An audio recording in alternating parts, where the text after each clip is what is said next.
Yep. I have been waiting for this day. Wait. We have been waiting. Wait. I'll give you a thumbs up. I don't know, I'll give you a thumbs up. Okay, we should be live. I have been waiting for this day. We have been waiting for this day. We have been waiting for a bunch of like-minded individuals across the country to get together and to push back against this administration. We are currently live in Chicago for the No Kings protest. I will say, this protest is so massive that the connection might be a little bit choppy. That's not on our end. We are doing everything we can to fix the connection, but we are here live for you all. I want you to drop a like, spam some blue hearts, show them the protest, turn around and check this out. I want to make a key point. This protest is way bigger than whatever the hell Trump is currently doing in D.C. Trump is currently in D.C. with military tanks. Look at this dude on the bike right here. Tanks for nothing. False flag day. We should play a game of who has the best sign, because I saw some banger signs earlier. But how is everybody doing? Welcome to the stream. How you doing, sir? You want to chat with us for a second? You can try. Yeah.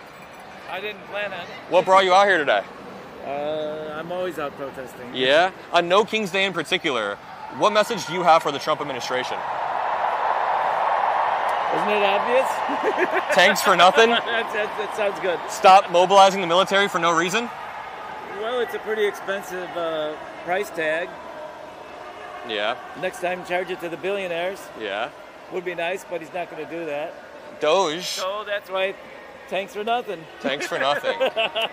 Doge was supposed to cut waste, fraud, and abuse. Now they're spending money. Doge, remember with Elon Musk? Well... But now they're spending money on tanks. Well, Doge didn't have anything to do with this particular event. Mm-hmm. In fact, Musk is already pretty much kicked out. Yeah. Unless they kick him back in. Thank you for being out here, sir. Great. Appreciate that. Are we good? Here's the thing. Trump is mobilizing a bunch of tanks, the National Guard, the Marines, at the cost of taxpayer dollars. Meanwhile, Elon Musk is claiming to save all of this money. How are you going to spend $200 million on a masturbatory military parade when the military parade has no end goal? What does that say on the back? GD Vance? Goddamn Vance. We're going to move a little bit closer into the protest, everybody. What's up? You're live too? We're gonna walk a little bit closer to the protests. I wanted to come say hello. I've been following you for a long time. We're live. You want to chat? I don't know. I'm not good at that. Okay, here, give me. Oh, baby. So, keep up what you're doing. Yeah, I of mean course. it. I'm old and I follow you. Thanks for being out here. You don't look a day over 30. Oh, baby. Come on. Okay, so as we walk into this crowd, the connection might break up a bit, but we're gonna continue. We are out here for No Kings.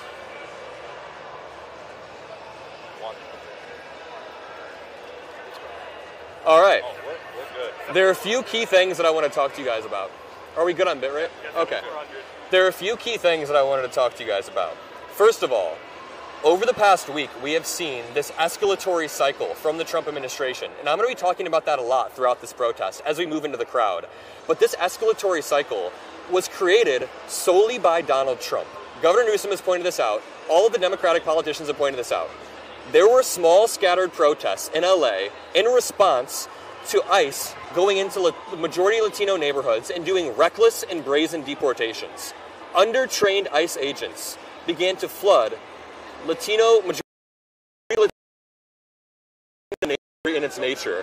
And off the back of that, we have protests start. Protests in Los Angeles. So the Trump administration decides to escalate even further. In a coordinated way, they go on Twitter, they go on Fox News, they go on Newsmax, they go everywhere and begin to say, we are going to quell these protests, arrest protesters. They were saying no masks. They were saying the state is being lit on fire. So what were once small protests then escalate due to the Trump administration. The Trump administration intentionally uses escalatory rhetoric.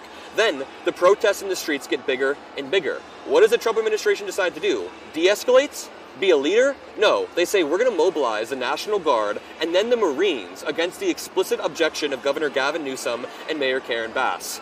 So, against the explicit objection, The National Guard was mobilized. The Marines were then mobilized.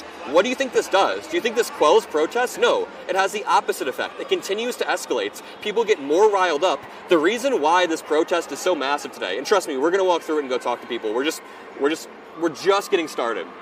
The reason why this is so massive is because of Donald Trump's handling of this. Is because he said in the Oval Office, protests will be met with force, so people are like, oh shit, we're going to go out there and protest then. Have you guys ever heard of the Streisand effect? Barbara Streisand was one time trying to hide the address of her house. She had her PR company remove the address from all across the internet.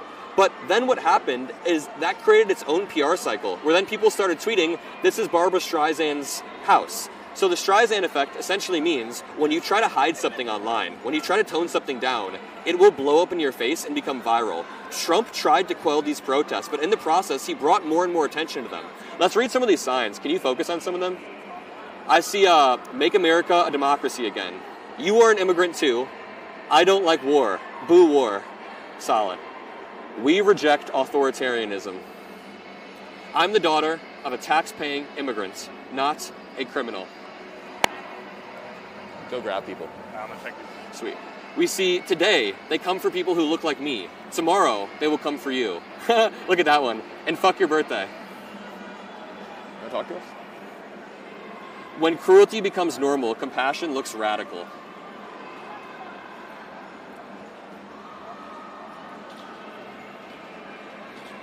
Miley Cyrus lied. The party is in the USA. Someone just had a sign that says, Miley Cyrus is lying. The party is not in the USA. German soldiers were also following orders. Very, very well said. You want to talk to us? People keep pointing at us like, we know you. And then I'm like, come talk to us. Okay, one more time to lay the groundwork. We are in Chicago at the No Kings protest. It is massive here. There are a lot of people here, so if the connection begins to be blurry, that's due to the amount of people on the bandwidth. But I'm going to ask people what brought them out here. Do you want to talk to us? Nobody. We're going to ask people what brought them out here today.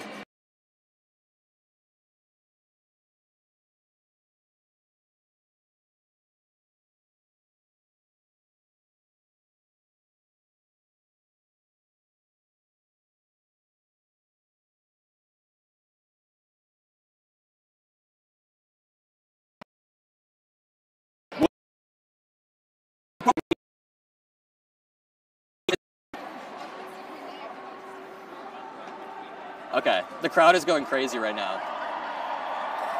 Let's play a game of I Spy the Signs. We got one that just says, let's see. In 1776, defying a king is what made Americans. That is very, very true. La migra, la policia.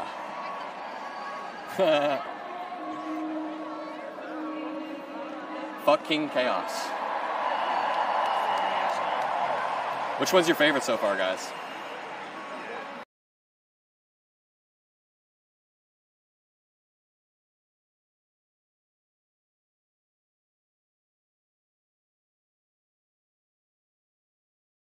Over there. Yeah.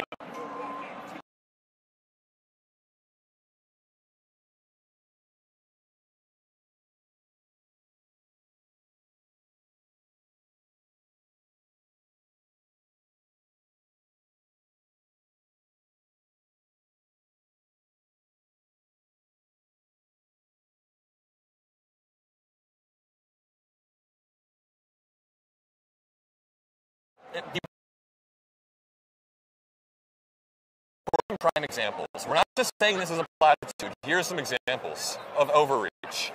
When Donald Trump gets into office and begins suing universities, law firms, he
leader who was solid. Sorry, I don't mean to make you cry even more thinking about that. But I think that seeing the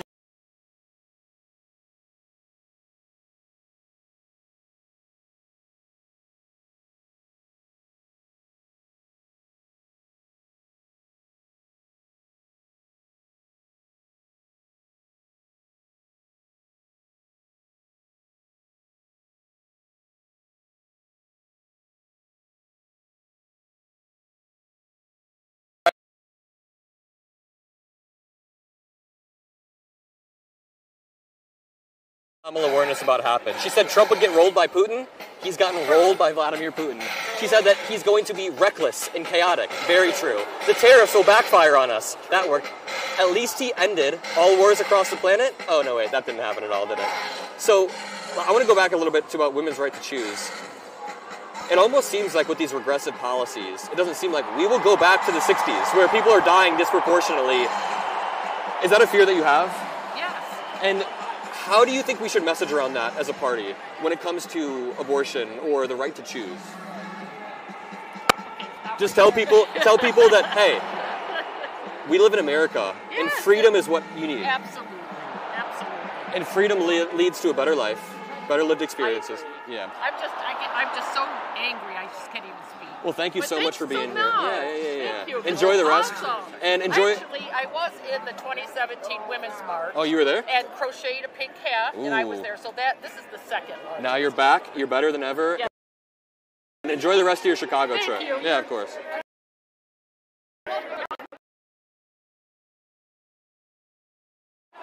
Guys, we're moving away from the crowd.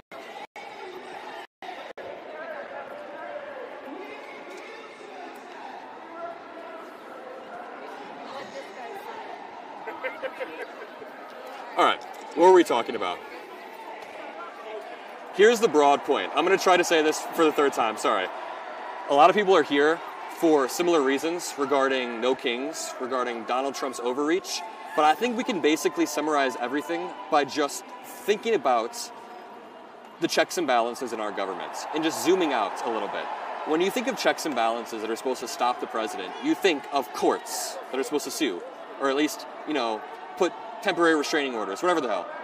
You have courts, you have universities, you have the media, you have law firms. All of these different entities act as a check on the executive branch. Now, what we've seen Trump do is intentionally erode every single one of these checks. His first week in office, he began to fire inspectors general en masse. Multiple inspectors general were fired, and then after that, Elon Musk's corruption ramped up. That is a prime example of a king using his authority to get his friends rich. After that, people were deported with no due process, and the Trump admin just didn't listen to a Supreme Court order. A Supreme Court order said, dude, you got to facilitate the return of Abrego Garcia, and now they have.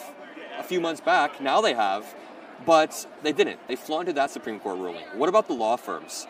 The Trump admin targeted multiple law firms, and I believe 6 law firms caved and began to do pro bono work for the admin on behalf of the admin. That means the law firms that are supposed to be representing, the people, or at least pushing back against the admin, are working for the admin because they're scared. All right, what if we want to talk about universities? I believe it started with Columbia, and then after Columbia was attacked, Trump began to directly attack Harvard in an insanely brazen manner, just on the world stage, lunging at Harvard over and over. And then after that, you want to talk to us? How's it going, man? How you doing, sir? Pretty good. How are you? Doing well. I love the hat. Thank you. Appreciate it. I want to ask, first of all, what's your name? My name is Brad. Brad. Thank you for being out here today. Of course. When you think about the past 6 months, what issues are most important to you? Like, what's on the top of your mind lately? Of course, democracy, our self-preservation, freedoms amongst our people. Yep. And when you talk about freedom, it feels like we're getting freedoms eroded at every corner. It feels like there are reckless deportations happening. It feels like protesters are being quelled. When it comes to freedom, what do you want to see? Where do you want to see our country go after the Trump era? Like, do you want to see us bounce back to, I guess, what's your vision for after this? I mean, of course, anything away from this would be better. This totally repressive regime right now, just the way that Trump is forcing his own will upon the people, at least he tries to. It's not acceptable. So it's nice to see this turn out here today. Way more people than I expected. But to answer your question, I want to see things go back to normal and even better for America. Maybe a country where we can have rational political disagreements, where there are no nicknames being thrown around, people aren't being assassinated. Did you hear about the Minnesota representative that was assassinated? A lot of this feels downstream from the apocalyptic rhetoric we hear from the admin, right? Absolutely. I mean, of course, it'd be nice to have discourse, be able to talk calmly with one another without having to resort to violence. I mean, that's what democracy is all about. I was just talking to someone. Kamala was kind of right about everything. She warned about the tariffs. She warned about Putin. She warned about the deportations. She was right about everything. What's been the most surprising part of the Trump admin so far for you? Surprising part is the fact that he's getting away with all the stuff that he's doing. I mean, this is crazy. What do you think about the Elon blow-up? Couldn't happen soon enough to two better people. Yeah. I can't believe Elon is already kind of backtracking and defending him. He's like, he may be a pedophile. He may be on the Epstein list, but he's still my buddy. Already he's saying that. I mean, I don't know. They're both big crybabies. Of course, he's backpedaling. They need each other to an extent, but I wouldn't miss either one, to be honest with you. They do need each other, for sure. Trump needs the money that Elon has, and Elon needs the power that Trump has. And that's why we're out here, to show that, kings shouldn't be allowed in this country. Whether it's Elon Musk running the executive branch or Donald Trump doing it, they shouldn't be allowed. So you said some of the most important issues to you were democracy, freedom. What have you thought about these? What have you been thinking about these deportations lately? I mean, of course, deportations at times are required, but there should be due process involved. You can't just snatch people and kidnap them, take them to black sites without any kind of due process. So it's horrible what's going on. Yeah, that's the line that we have to thread, because conservatives, whenever I do a debate, they're always like, oh, you just want zero deportations? You love criminals, don't you? And I'm saying, no, it's a nuanced view. If somebody has committed repeated crimes, you can deport them. We have done that forever. But there's a difference between doing that and plucking people out, deporting them, or chasing people down who are already following the proper processes. That's what pisses me off, when there's somebody 2 weeks away from a court date and they still get deported in this reckless-ass manner. That upsets me. But, yeah, I mean, as Democrats, or I don't want to say what you are, but as people who are obviously on the lefts, we're okay with the fundamental idea of deporting somebody who's committed a repeated amount of crimes. 100%. I mean, we want to get rid of the bad people, but let's keep the good people. There's who knows how many immigrants here, I'm sure hundreds of thousands that are here legally, that are contributing to society, that actually provide the backbone of our society. I mean, a lot of Americans aren't doing the hard labor that some of these immigrants are, so we need them as well. We absolutely do, and Trump is beginning to realize that. He sent out this post 24 hours ago. It said, I just got a call from our great farmers. Many of our great farmers are worried that we're removing some of their best labor. Maybe we shouldn't be removing some of their best labor. It's like, dude, we've been telling you this entire time that these deportations will backfire. So what would be your message to any Americans who are feeling a little bit, things have been grim lately? I would say to Americans, keep the faith alive. There's a ton of people out here today, as there are across the country. The more we're out there protesting, making our voices heard, the more chances we have to turn this thing around and go in the right direction. Absolutely. A bunch of like-minded people all across the country getting together to protest the same thing, and that is no kings, no executive overreach. Thank you so much, man. Great chat. I appreciate it. Nice to meet you. Hell yeah. I follow you on TikTok. You follow me? And I appreciate what you're doing. You want to talk to us? No. I know you got a lot to say. I'll fumble. Come on. It'll be chill. Act like the camera's not there. No, I get it. If you don't want. Thank you. What about you? Keep up the good work. I appreciate that, man. What's I up? wanted to say hi. My name is Joshua. Your name's Adam, right? Yeah. Are you Pally? I'm live right now. Oh, okay. But I work with them. Yeah, okay. You wanna talk to us on stream? I don't think so. Oh, but okay. just Yo, wanted nice say to meet hi. you. Appreciate your work, man. Let's continue. You wanna chat? Stop supplying Ukraine with weapons. Yep. What? Thank you for bringing that sign. No more. Stop U.S. NATO imperialist war on Russia. I disagree with you, sir. Can we chat about this? Sure. You think the U.S. is waging war on Russia, or is Russia waging war on Ukraine? Which one's more likely? The U.S. is waging war on Russia. How so? We haven't attacked Russia. Russia is the one that unilaterally launched this invasion.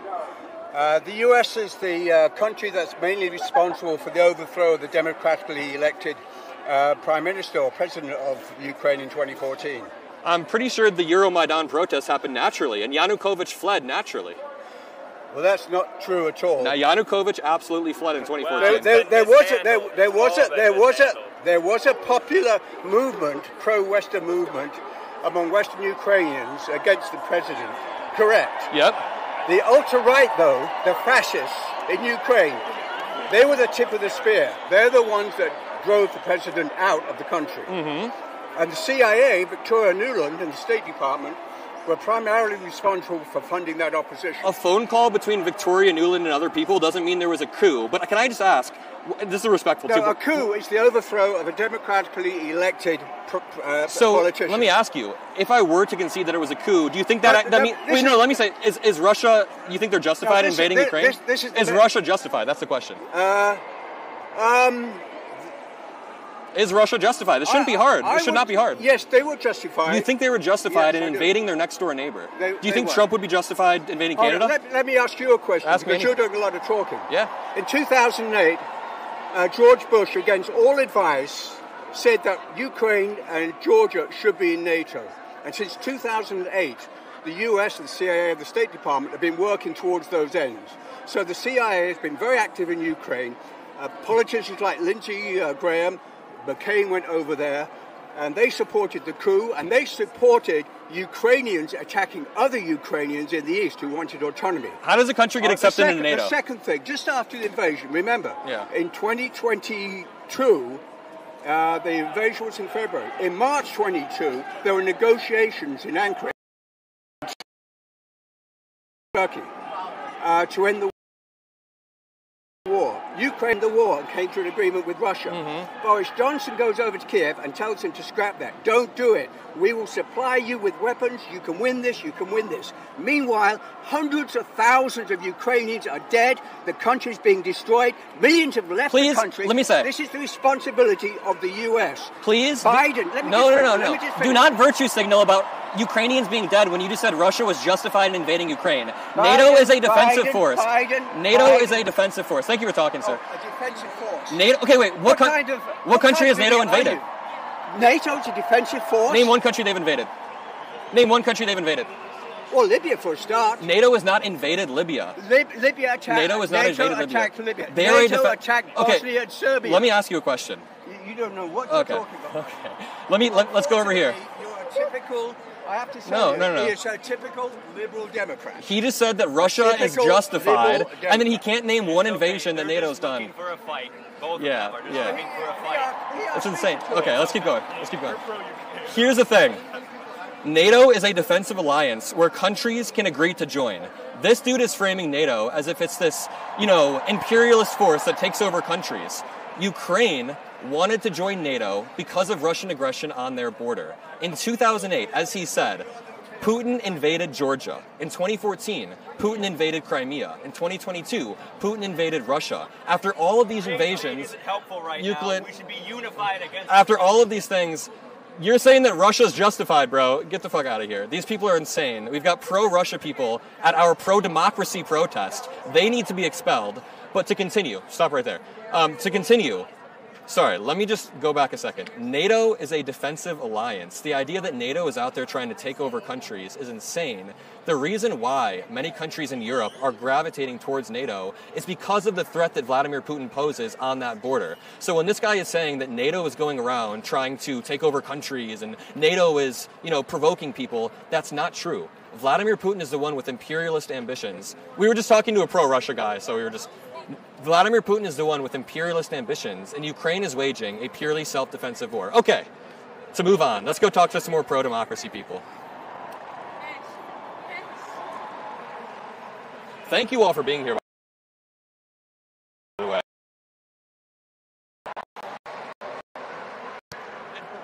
It'll be, okay, sweet.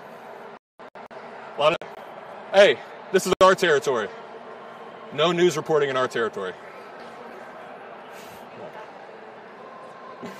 They didn't care. Nobody responded. Check out... Can you lift that up and check out the massive... I'm trying to check.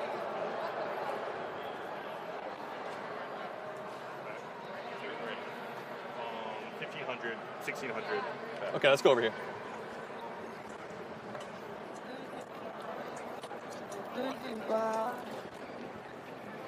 Yo, go... Hayden, try to pull up more people. Yeah. That was fun, though. Okay, guys. Yeah. Okay, a few things.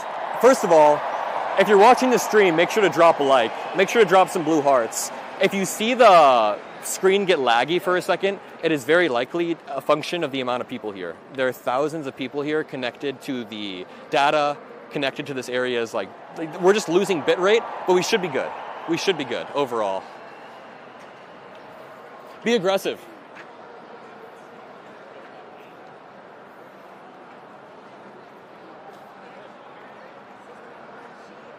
Okay, to continue. Can you guys believe that only 1 week ago, Elon Musk was calling Donald Trump essentially a pedophile on the Epstein's list, and a week later, they're friends.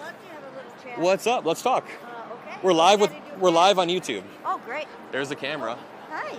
First of all, can I get your guys' names? My name is Nan Sack. Nan? Like Sack of Mary Condon. Mary. Okay, Nan and Mary. Yes. What I want to know, we're live right now again. Yes. So, do you live in Chicago? We live in Elmhurst, but my daughter teaches. Don't give anything away. Okay. So here's the thing. Yeah. I want to know what brought you out here to this No Kings protest. What issue is most important to you? Human rights and the way they're treating the migrants. How have you seen the Trump admin disgracing human rights? You know, they have taken away due process for migrants, and they're being very violent. Yep. And they're also saying that everybody who's a migrant is a criminal, and they're not. They're hardworking people, and here in the city, they've been here for 30 years, and they pay taxes and they work, and he's demonizing them when they're wonderful people, and they're the backbone of our society. And here's the part that bothers me. A lot of people are 1 or 2 weeks away from a court hearing. And what the Trump admin does is they find people who are following the proper processes, following the procedures, and they still recklessly deport them. Can I ask you, what biggest issues have been on your mind lately? Immigration I agree with that. And there's so many things, countless things that would take all day to go through because there are hundreds of reasons. I was trying to summarize it in the best way possible earlier, and I was saying when we say no kings, we mean we don't want executive overreach. We don't want the executive branch pushing back against courts, universities, law firms, the media. And taking away all the research labs in the universities. Exactly. You know, I went to U of I, and there was a phenomenal lab for environmental, it was for farming. And they had to shut it down. All of the different aid that we have for people. Our farmers gave a lot to USAID, and now their crops are going to go unused. There's so many things that are happening. All our federal workers who are they're not political, and now scientists and professors, they're all on leave or they've gone to other countries because they need to practice. You know, they need to do what they need to do. And with USAID, you have Elon Musk relentlessly undermining it. Yes. The thing is, people won't realize the consequences of cutting USAID in like the next week or so, in the same way that they recognize gas prices going up. This is something that happens long term. So we need to be talking about this a lot. Can I ask you, what do you think about the overall cruelty we seem to see in society? It's almost like a lot of Trump supporters begin to absorb his worst features and then are like demeaning immigrants and making fun. How do we return to a nice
society? But otherwise, we just got to... people on our side and saying that we're all crazy or we're all like mean. Average, like we're the average people. We're just like, we just want happiness. We want everyone to be happy. Immigrants to live a good life. And here's like the thread that we can walk. If somebody is committing crimes and they're doing terrible things, there are processes that you can deport them with. But you don't do this. That's the problem. You know what? We're gonna go meet my daughter. Yeah.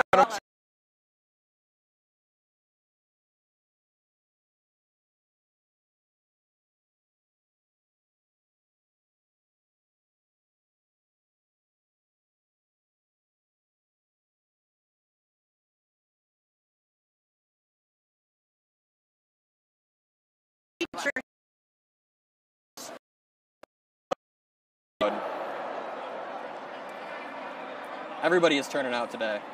Yo, we have 25,000 people watching. I just want to say thank you all for being here. Make sure you drop a like. We have been killing it with the live streams lately. And let's play a game of I Spy the Sign.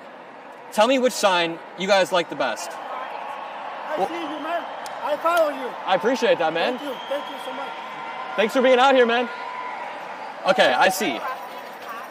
I see Jews say, fuck fascism. I love what you do. Appreciate that. Watch it all the time, and I never like anything, but we like your channel. Thank you. I appreciate that more than you know. Thank you for sharing your channel with other folks. Oh yeah, thanks for being out here, man.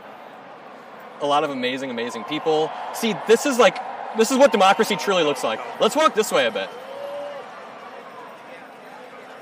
Don't let me repeat myself, says history. Okay. I was trying to say something earlier, but then I got derailed. I think that, I was trying to say, isn't it crazy that only a week ago, Elon Musk was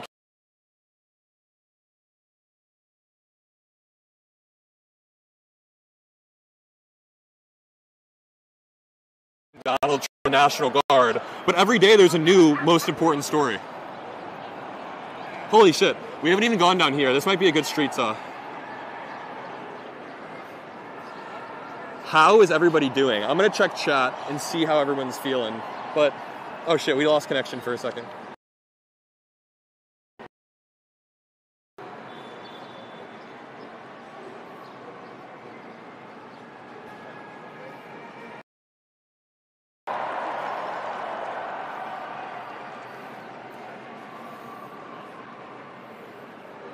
We're good. Okay, sorry guys. Sometimes when we get in the really crowded areas, all of the phones and the signals start to mess up our signal, so we should be good now. But let's keep walking over here.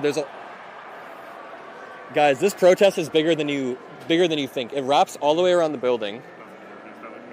And then I think there are also an extra 1,000 people walking somewhere a few highways over, or a few streets over.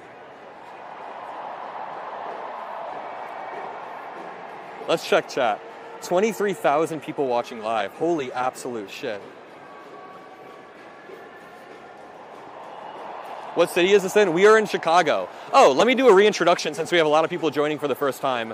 We are currently at the No Kings protest in Chicago. The protest is massive. It wraps all the way around. We walked away for just a second so we can get more Wi-Fi connection, but we're out here for a few reasons. First of all, over the past week, we've seen Donald Trump use escalatory force in Los Angeles with the Marines, with the National Guard, and doing so intentionally. When you sic the National Guard on protests that are already controlled, and then you have all of your, attack dogs go on Fox News. You have Tom Homan, Kristi Noem, everybody go on Fox News and say, we're going to arrest you. We're going to arrest you. It turns into an escalatory pattern where after these protests get a little bit bigger, Trump mobilizes the National Guard, says that we will arrest anybody. It's just insane. So we're out here to show what's happening. So apparently we had over 30,000 people watching live, and then the connection dropped. Let's try to get back up to 25K. All that I ask from you is to continue to drop a like, spam some blue hearts. We're gonna go do some more interviews. But as I said, once we start to get to the crowded areas, usually there's a little bit of cross connection, if you know what I mean. I also just want to say, very quickly, this morning, 2 Democratic senators were shot and 1 was killed. This is incredibly, incredibly tragic, and I think it's perfectly indicative of where we're heading as a country. Now, I want to be nuanced about this because the investigation is still ongoing, but I feel like you can safely assume that when somebody targets 2 Democratic lawmakers, they're doing it for political reasons. And when somebody begins to enact violence for political reasons like this, in such a direct way, like showing up in a cop uniform, then what happened? I think you can directly connect it to the top-down escalatory rhetoric from Donald Trump. Donald Trump has demonized us, said the media is the enemy of this country. Didn't they have a CPAC billboard that said, "We are domestic terrorists"? Didn't that actually happen? At CPAC a few years ago, there was a banner that said, "We are domestic terrorists." So when one Democratic lawmaker is shot... Sorry, let me pull this up. Wait, whoa! We have a breaking news update. Guys, we've been getting set up for the live stream for the past hour or so I'm going to read some breaking news updates that I have not yet read. Manhunt underway after Minnesota Democratic House leader killed in a politically motivated attack, as I was just saying. They found in the suspect's car a manifesto identifying many lawmakers and other officials. Whoa. 70 different targets were on this manifesto, and no King's protest flyers were found in the Minnesota shooting's suspect's car. One more time.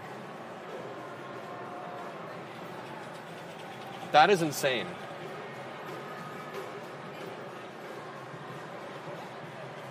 To continue, the Minnesota State Patrol posted a photo from inside his car with a bunch of flyers that said "No Kings."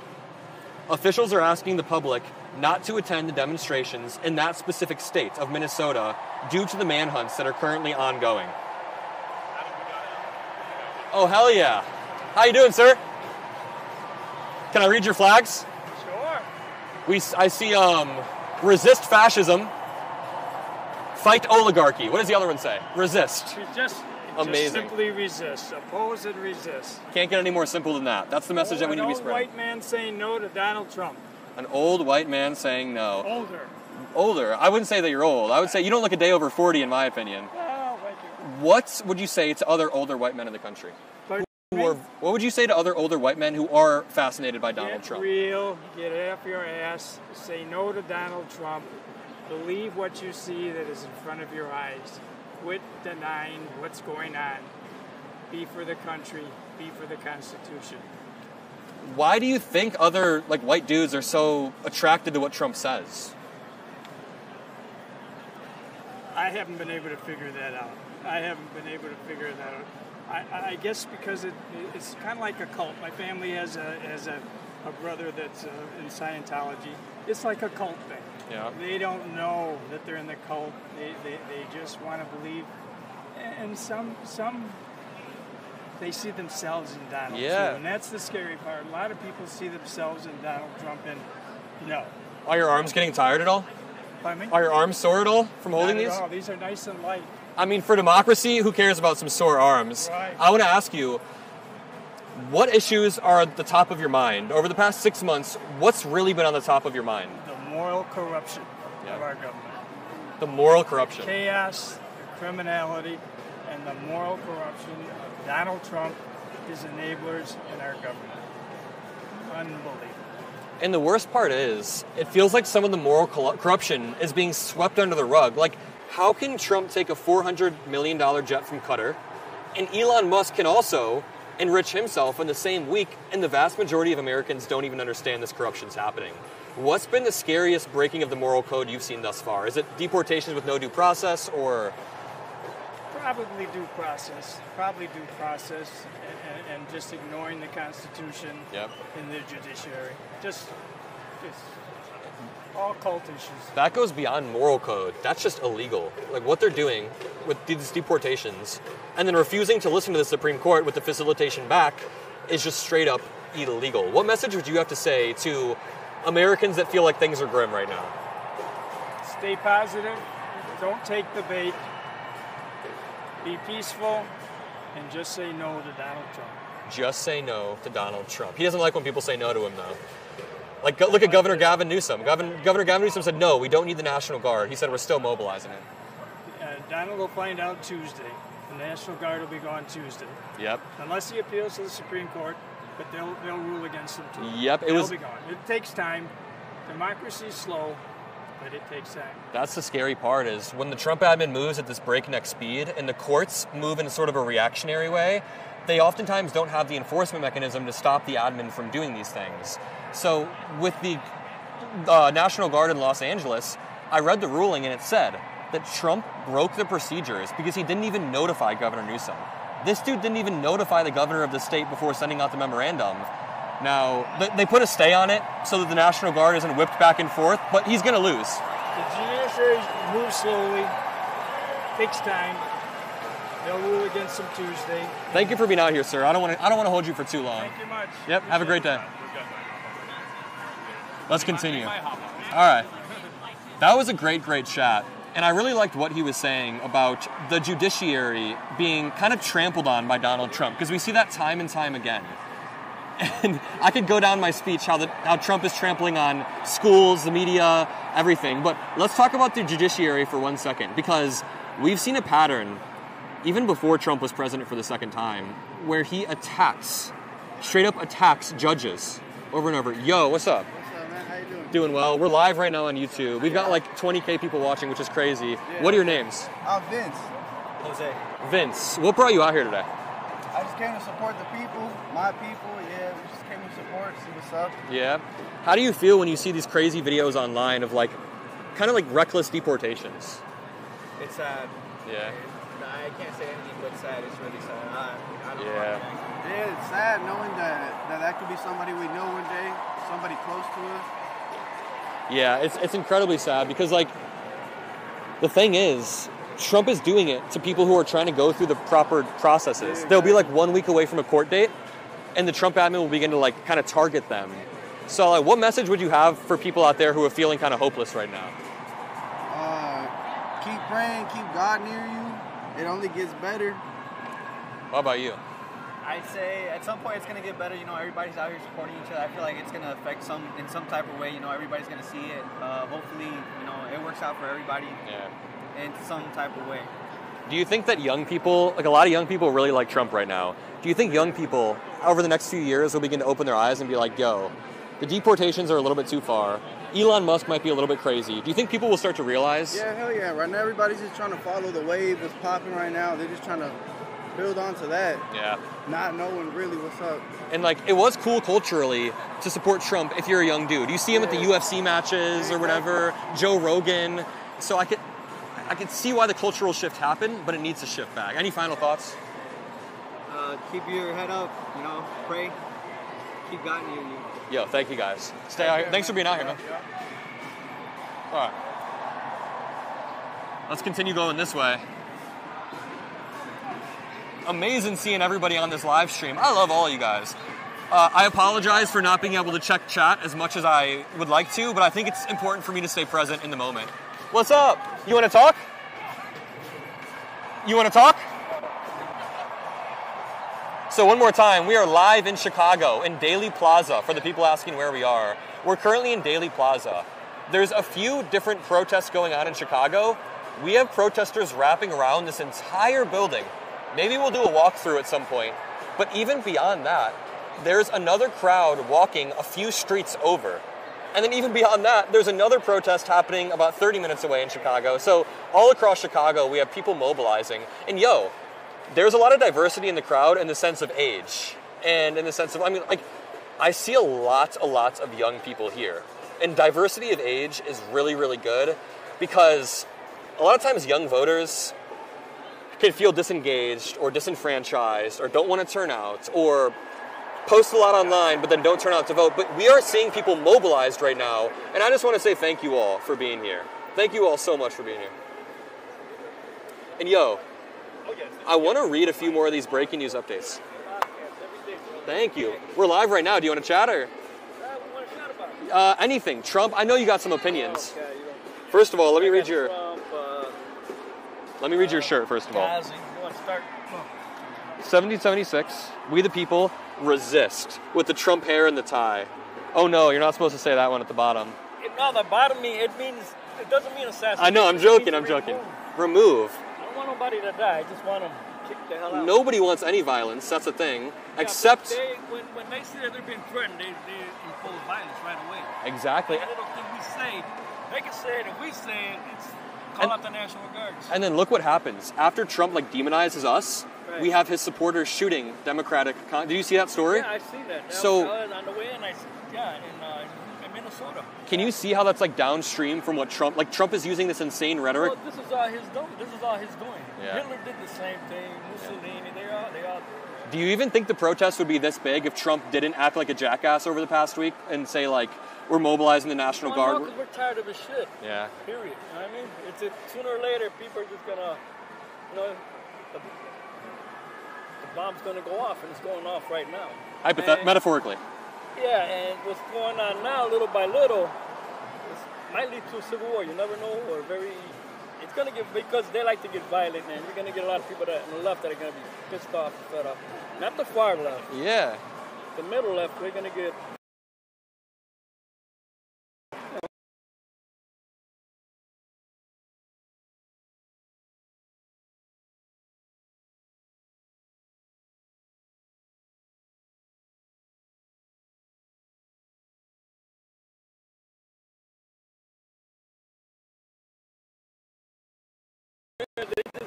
Try to venture into this crowd a little bit, but if it begins to break up, we'll just interviews over here. But yo, the crowd is massive. We can almost do like a little loop around.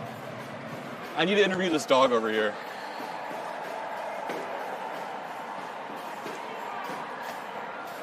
Amazing. Amazing stuff. We have an insane amount of people watching, guys. I love all of you. You are all the best.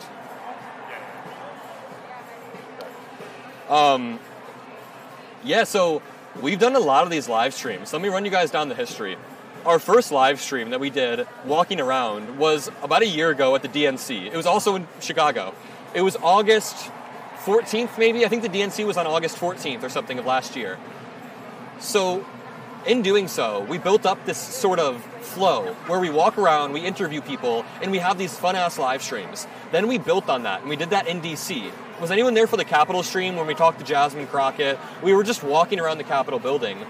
Then we did one in the Smithsonian, and now we're at the point where we are just protesting and doing this as much as we can. Or sorry, live streaming and doing this as much as we can. Live streaming at the protests. I wish you could get up there and like... I can't. Do you want to? You need help? No.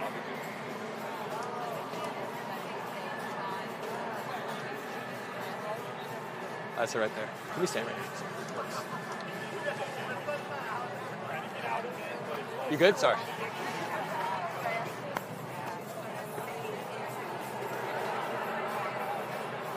This is amazing. Look at how massive the crowd is, too. Yeah, this is just one corner of it, guys. So, this crowd that you see, can you zoom in through that glass right there? I wonder if that's even possible. You could see through the glass almost that the protest wraps all the way around here.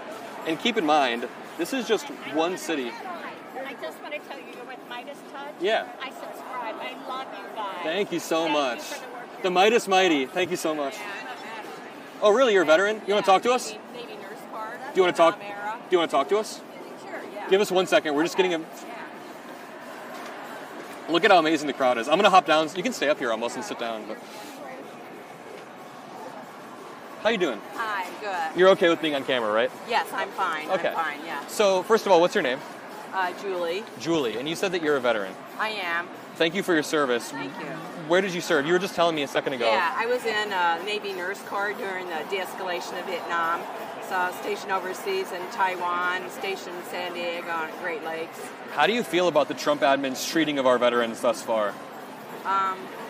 Appalled, shocked. I just retired from a VA hospital in Chicago 5 years ago, and I have friends that are still working there. They're either going to take early retirement or leave because they don't feel that they feel their job is in jeopardy. I have fellow veteran friends who are worried about their health care and what kind of benefits, and if they'll be able to receive health care in the future. So I'm just, like I said, appalled, saddened. How do you feel about Republicans trying to be the party of veterans when the current president, did you see what he posted on Memorial Day? It was like, Happy Memorial Day to all you crazy lunatics. And then he repeatedly demeans our veterans. How do you prove that Democrats care and Republicans are the party that seem to have apathy? How did you say, how do you prove that? How do you describe or prove that, one party seems to support veterans, one doesn't? Well, I've always felt the Democratic Party has been supporters of regular working class people, and somehow that whole perception's flipped. It was the Republicans that always supported the wealthy, and they weren't really supporting human rights, rights for veterans. And so I don't understand how the whole concept of the parties has flipped. And it's crazy that the person who flipped that concept was a billionaire playboy businessman. He somehow convinced the American people that he was on their side. I want to move over a little bit to Elon Musk. How have you felt about his entry and then exit in the administration? Well, I'm really concerned about my Medicare and my Social Security, as a lot of my friends are. I'm going to be 76 years old. And for one thing, Elon Musk was not elected. He just went in as a special assistant and, like I said, was not elected. And then he had a bunch of people that were not qualified to be looking into personal records and making random slashes to many programs, dissolving departments, affecting CDC, veterans, FEMA, multiple programs, getting rid of scientists and experts in the field. I'm really concerned about our health care, our personal health care. Again, veterans benefits, housing for people, job opportunities. So I felt that Elon Musk was not qualified. He was never elected. And the people he hired, who are still trying to look into our personal data, such as Social Security and Medicare, they're not qualified to do that. It's not really legal. It must be insane, as someone who was a nurse and is a veteran, watching not only the VA be cut, watching veterans get trampled on, but then also, like you said, our scientific research, our healthcare. As someone who is a veteran, can I ask you, what message would you have to the Republicans who are currently cutting Medicaid and hurting veterans? What would be your message? You can think about it too. The Republicans, I'm really saddened and surprised and shocked that they're more concerned about their position of power, remaining elected. They're concerned for making money and totally disregarding like the benefits and health care of just regular Americans. And they need to stand up and speak up, like Adam Kissinger has done, like Liz Cheney has done, people like that who have a spine and really care about democracy and the Constitution. Very, very well said. I want to ask one more question. How have you felt about the lack of due process, the stripping of due process lately? I don't understand how it can be allowed to happen. The Supreme Court, it seems like they're weighing on the side of Trump more so than what's really rule of law. And we have to follow rule of law and due process. Or we're not a democracy, we're not America, and this country is lost. Very well said. Can you explain to young people like me what the risk of taking Medicaid away is? Medicaid, Medicare, Social Security seems to be at risk. Can you explain what are the consequences? Well, a lot of people worked really hard. I worked from age 13 to 70 years old, and we earned those benefits. It's not handed to us by the government. There was money taken out of the checks towards the Social Security, and the Social Security and Medicare funds have been mismanaged, so now they're in jeopardy of not having money for future generations like you. And so I feel that it's just a travesty, that they're trying to get rid of Social Security, Medicare, Medicaid. There's going to be a lot of people that are going to be unemployed, no housing, no benefits, no access to health care. So it's really a dire situation. When it comes to Medicaid, that's going to affect tens of millions of Americans of all ages, people who need, assistance with food or assistance with other things. It's definitely going to be interesting to see, and it's terrifying, it's horrifying. Thank you so much for chatting. You're welcome. I appreciate that. And stay safe out here. Okay, thank you. Cool. Let's keep pushing. What's your name? I recognize We know you're Midas Touch. Look up Adam Mockler on YouTube. Adam, you're live right now, by the way, but look up Adam Mockler, M-O-C-K-L-E-R. Can we take a picture? Yeah, of course. Here, I'll take it. Okay.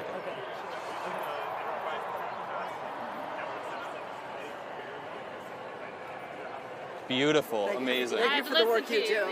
I appreciate that. How's it going in Chicago? It's amazing, good vibes, everybody's very friendly. We got in an argument earlier with a pro-Russia guy, some guy was pro-Russia, but we beat his ass when we walked off, so don't worry. Good job. We didn't actually beat his ass. Yeah, but thank you guys for being here. It's been great. Enjoy yourselves. Yeah, what's up? What's up? Good. How you doing? You want to chat real quick? Yeah. What's your name? Sandor. Sandor. Let me know what issues are like most important to you right now. Trans rights, human rights, a lot of rights issues. ICE is terrible. Yeah. And yeah, I mean, it would be kind of cool if the economy, functioned and people actually like got pretty much any money from people who are rolling around in just copious amounts of dough and have nowhere to do with it. Maybe if due process was still kind of a thing. That'd be chill. Maybe it would be cool. It'd be pretty cool. Yeah. So I want to talk to you about. Let's start with trans rights. That's one that we haven't hit so far. We've been talking a lot about immigration and stuff. How do you view the attack on trans rights happening under this admin? It's scapegoating. I mean, these people have nothing better to do. It's just gooner economics, man. Like, seriously. You want to know what I always say? What? You know Sarah McBride, the representative? We have one transgender congresswoman. Her name is Sarah McBride. Out of 435 representatives, there's one transgender congresswoman. Republicans decided to target her and introduce a bill just about her in bathrooms. So then it becomes this national story, right? Where the average person watching Fox News at night is then thinking about Sarah McBride in bathrooms in Congress, and it's a perfect microcosm because it shows how one person just trying to live their life gets blown up into a national story. Is that the scapegoating you were talking about? Yeah, I mean, it's also the fact that, like, I'm trans, and we're, like, less than 1% of the world population. It's pathetic. Yeah. Like, one time I asked a Trump supporter, what percent of the population do you think is trans? And they said 20%. And that's actually almost like a pro-trans argument because you're looping back around to thinking that 1 in 5 people are trans. That means they pass so well. I don't know. It was crazy. Let's talk a little bit about the deportations. How have you felt about that lately? it's awful. It's terrible. I'm more distanced from that. Obviously, I'm white. Yeah. So it's one of these things that you can't stick your head in the sand about it. Yeah. It's a lack of due process. It's awful. It's not what this country stands for. And even if you have no morals whatsoever, it will crack the back of the economy along with the tariffs. God, there's so much. I mean, this guy. The thing about Trump is, like, he didn't even pass his SATs. They had to cheat on it for him. He knows nothing about economics. And he's an idiot with way too much power. The thing is, we could sit here and list every single thing that Trump has done that's immoral thus far, and we'd still probably forget, like, Elon Musk just calling him a pedophile a week ago. There's just so much shit. It's so much. It's flooding the zone. But, yo, thank you so much for chatting. I really appreciate that. And thanks for being out here.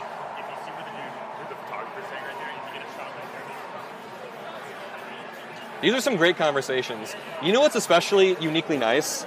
Is that if you've been following my channel for a bit, I've been to like 50 different Trump rallies. We go there, we debate them.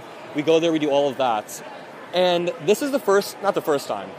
This is the first time in a bit I've felt comfortable at an event because people are like-minded. I feel fine at the Trump events because I'm a white dude, whatever. But the thing is, there's always a little bit of tension because I'm going to a crowd of people and openly like saying liberal things.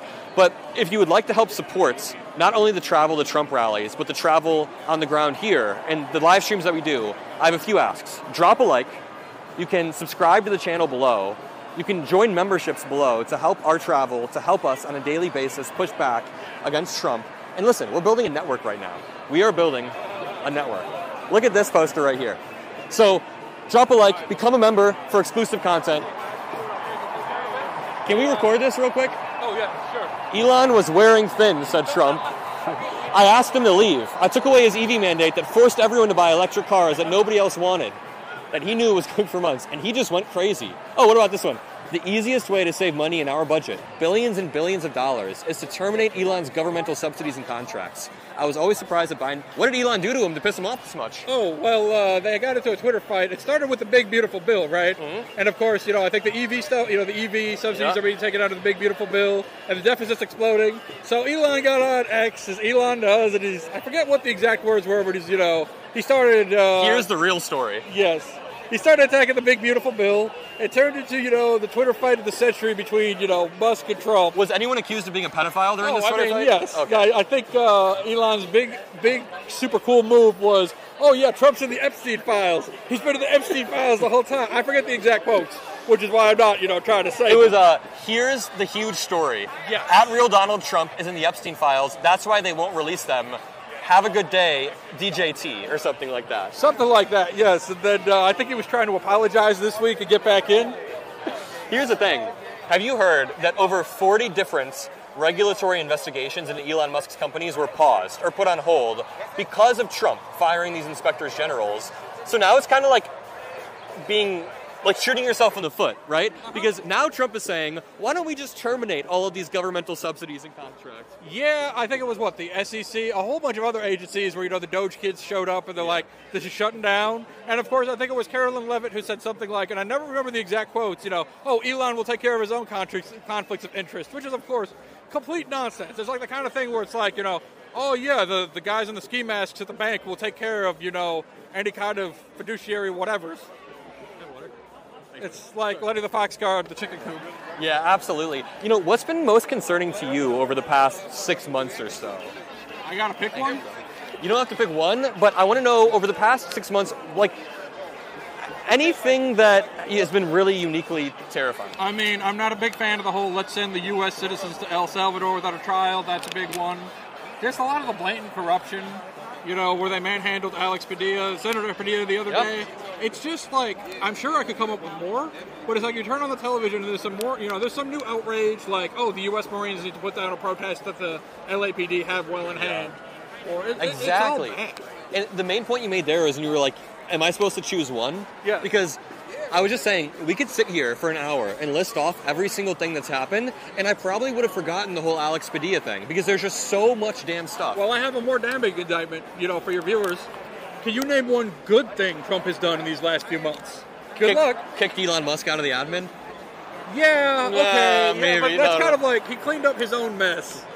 And, and even at that point, it's like, it's still wrapped in the stench of failure, because I think it was quoted as something like, was Doge bullshit this whole time? You're not giving him credit for ending every single global war on day one. Oh, wait a minute. Negotiating with Israel to try to make a deal, and that Israel killed all the negotiators? So now there's another war? Like, what? Does Netanyahu know that Trump is president? Because I thought that nothing would happen if Trump were president, I mean, Netanyahu definitely knows. He definitely knows. I don't like either of them, but my money is on Netanyahu in a battle of wits. Yeah. And the thing is, this new war is directly off the back of Trump's incompetence and him pulling us out of the Iran nuclear deal. When Iran to continue escalating their nuclear capabilities, and that led to this. Yeah, it's not great. And of course, it's like, well, now how are we supposed to make a deal? Because our ally killed all their negotiators. So how is this supposed to work? Even if we were on the verge of a deal, Trump would find a way to fuck it up. So I wouldn't be any deals. 90 deals in 90 days amounted to zero whatsoever. Yeah, well, you know what they say, taco. Trump always chickens out. Thank you for chatting, man. All right, thank you. Thanks for hopping on stream. Let's continue. Okay. We're going to go play a game of I Spy the Sign, then we're going to go taunt some police officers. I'm just joking. We're not going to taunt any police officers. What does this say? Hands off. Hands off. Hell yeah. With a heart. She's reversible. You know what's interesting? I've been to a bunch of different Trump rallies because I debate the people there. And the people there are always talking about how we need to deport everybody. Everybody needs to, get out of our country if they're brown. But everybody here is like, hearts. I love people. We love, It's just a huge dichotomy to draw. Can I ask you a quick question? Sure. You're on camera right now, so it's fine. What main issue brought you out here? What's the top issue in your mind this past 6 months? Watching our democratic republic fall apart and be stolen, and the complacency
public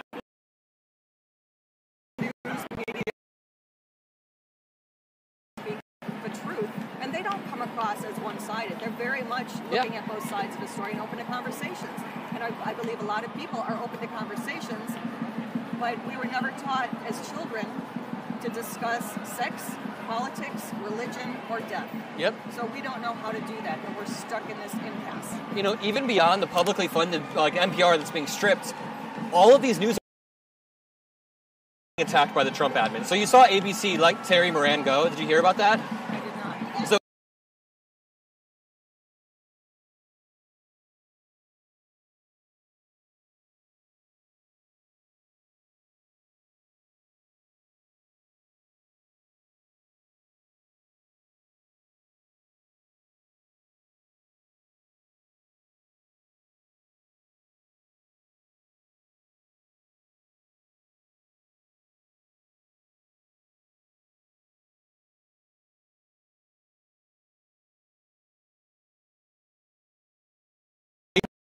next time those guys are shaking your head, let me know and I'll take care of them for you. That way. All right. Our data just tanked. Okay. That way? That way.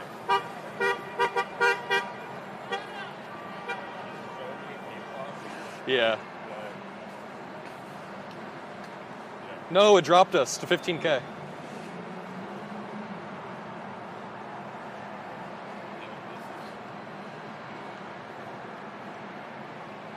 We may have to just keep moving further out. Yeah, we're all good.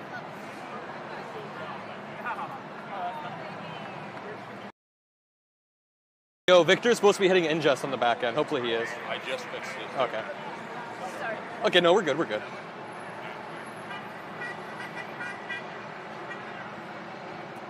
Yay, we're back. Guys, sorry.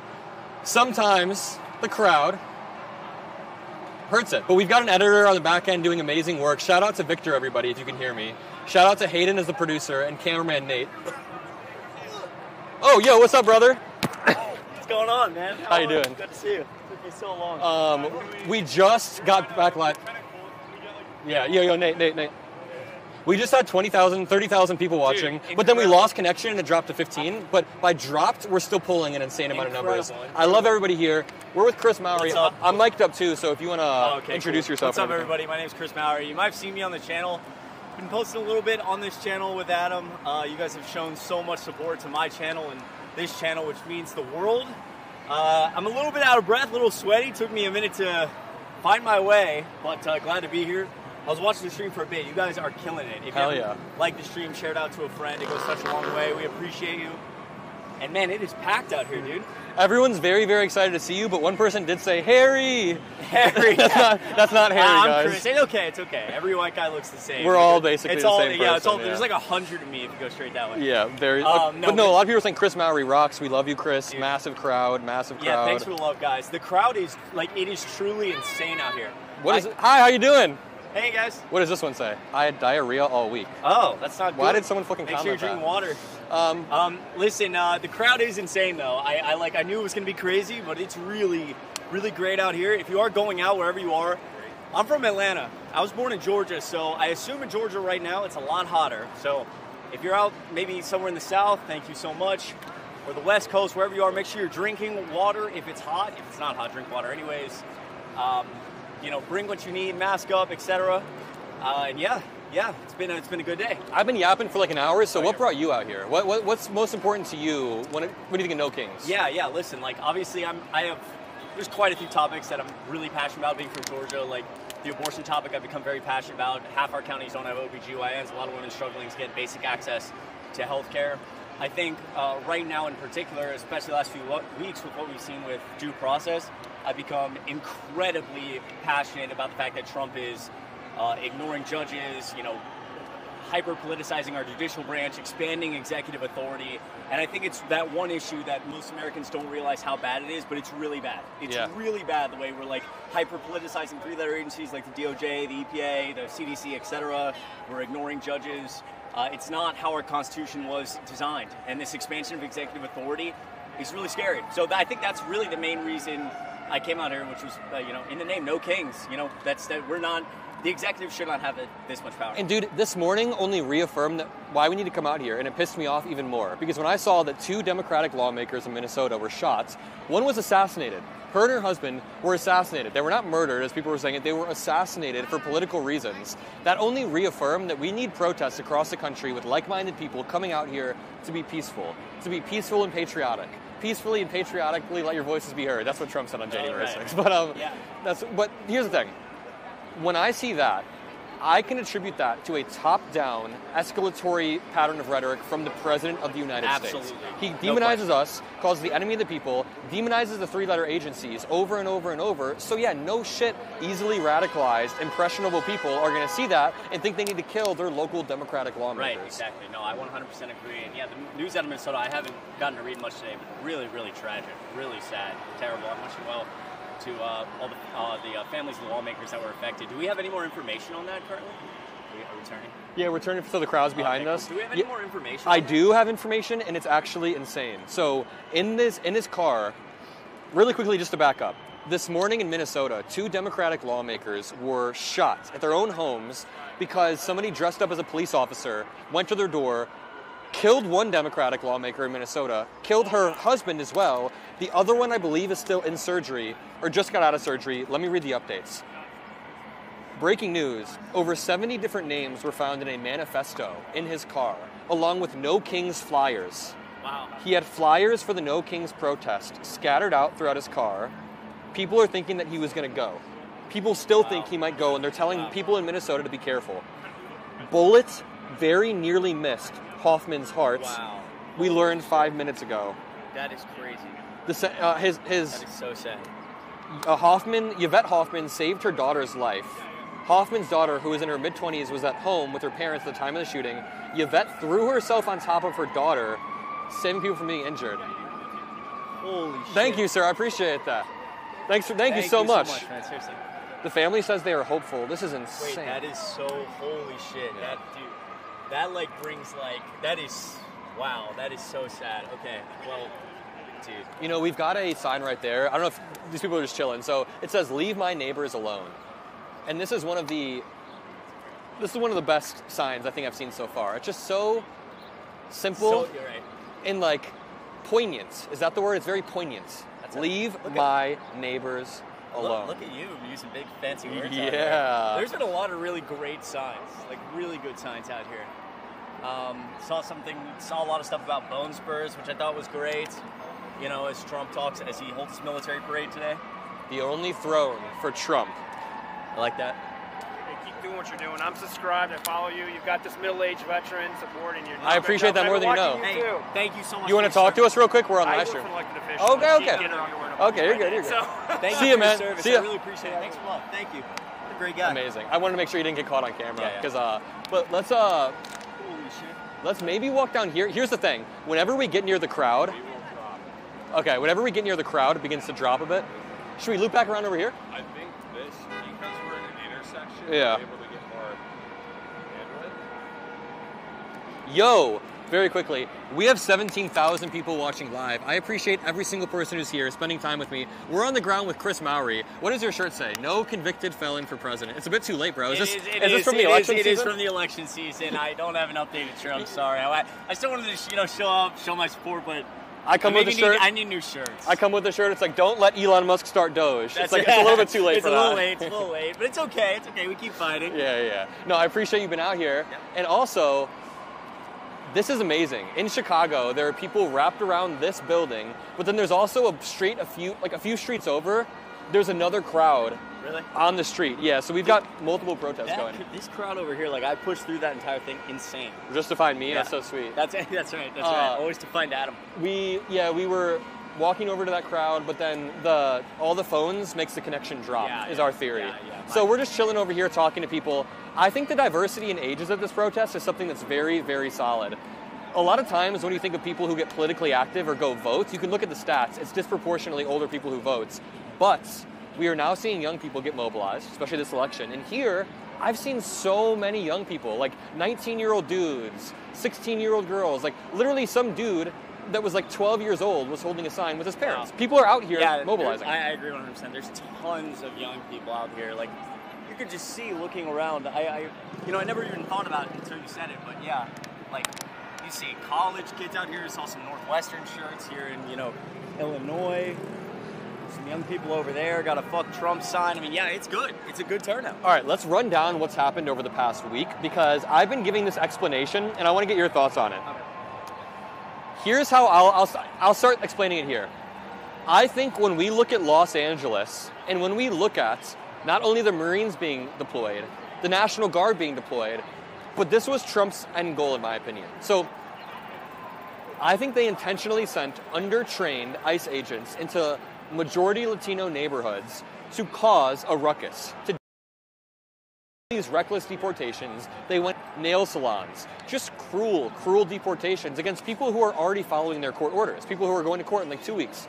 So after this happens, these initial deportations, these initial raids, small protests begin to pop up in Los Angeles. The protests were controlled. They weren't that big yet. Now, the LAPD had this under control. The reason they got inflamed is because Trump then began to direct the people around him, Tom Homan, Kristi Noem, all of them, go on Fox News, go on Twitter, and begin to use escalatory rhetoric. So now you can see clips of Tom Homan on Fox News saying, Governor Newsom might be arrested. These protesters might be arrested. That escalates things. So then, going back to the small protests on the ground, they hear about this, and the protests begin to grow. Of course there will be agitators off to the side. Of course people will be like lighting Waymos on fire, whatever. Those people we can push away. But the vast majority of people were there peacefully, and Trump continues to escalate. So after the protests get bigger, that's when Trump tweets out the National Guard is coming. What do you think that does? Does that quell things, or does that escalate things? No, right. Immediately begins to escalate further. Off the back of that, we have live streams, protests that are being live streamed everywhere, and then the Marines are deployed. And that brings us to Donald Trump intentionally escalating so that he could mobilize the Marines and the National Guard. What are your quick thoughts? And then we'll do an interview. Yeah. I think it's beautifully said. And again, it's stunning to me, even as a young person, that people don't realize, the point of one of the things the President of the United States should be doing is tampering things down. De-escalating. De-escalating, not exploding things. And to your point, all of that is probably accurate, and as it's happening, not only is Trump always interested in trying to crush dissent and expand his executive authority, but he's also interested in igniting these flames so people aren't paying attention to literally what happened last week. Like, the top guy in the Trump administration drops out, says he's he's in the Epstein files, says his bill is terrible. It's a complete and total failure, and it's very helpful that in that he can very quickly point over here and say, hey, look, escalate the tensions, and everyone's paying attention over here, so nobody's paying attention to the fact that Elon Musk and Trump broke up. So yeah, I think all of that's beautifully said. The more I learn about this Trump guy, the less I like him. That's what I'm saying. Yeah, no, I actually agree. I think I agree. Here, we're going to do a quick interview, and then we'll hop back into you. Sir, I saw your sign over there, and I absolutely love it. It's just so perfect because you're saying what's on everybody's minds. Can you explain to me how you felt about the brazen, reckless deportations lately?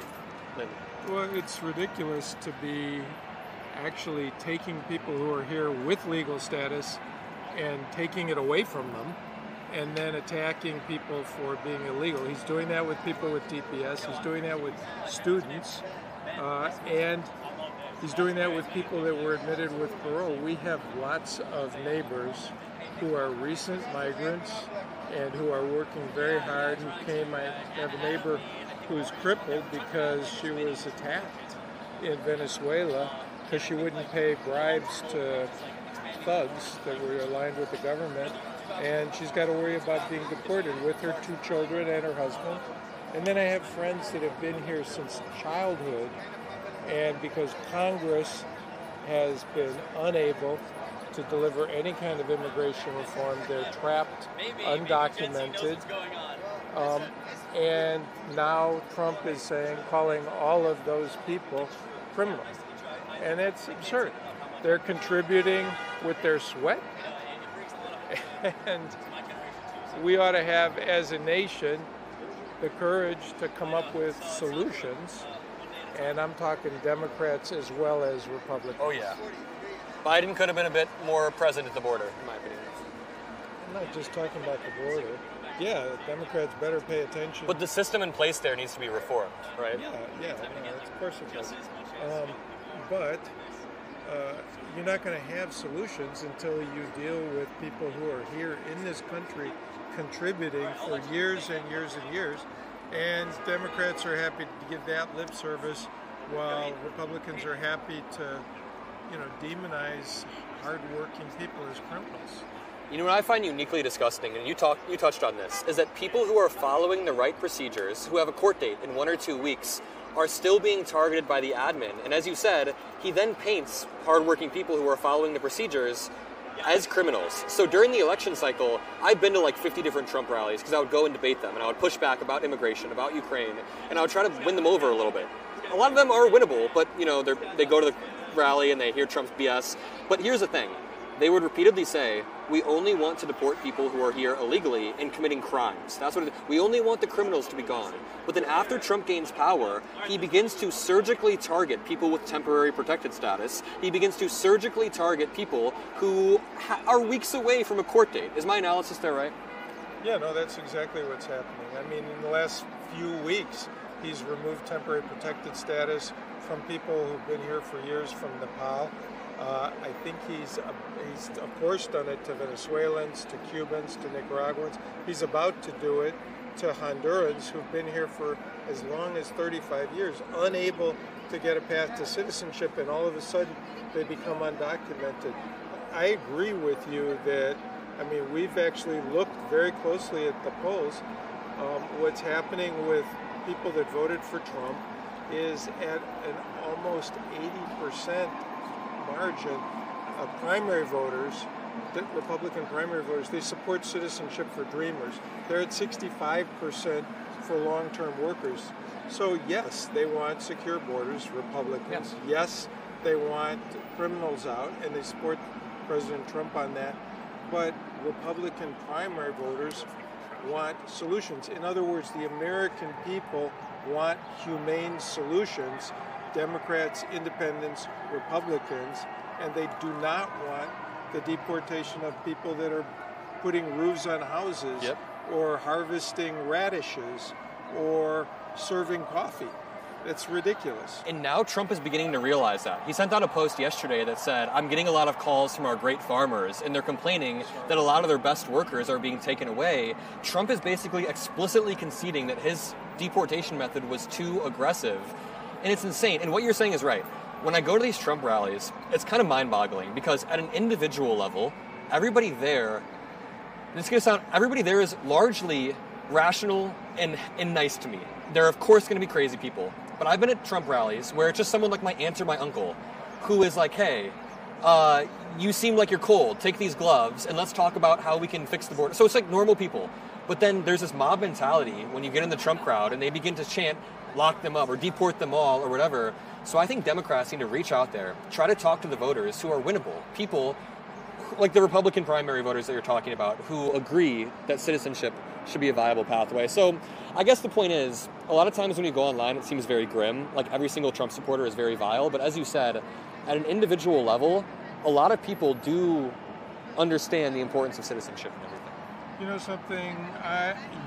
Your network speaks mainly to Democrats, and I would say, look, we have to reach out to people who are decent human beings, who may prioritize the border, who may be fierce about deporting criminals, but who want solutions and who understand that the lady in Missouri who's working in the Waffle House is not a problem and ought to stay.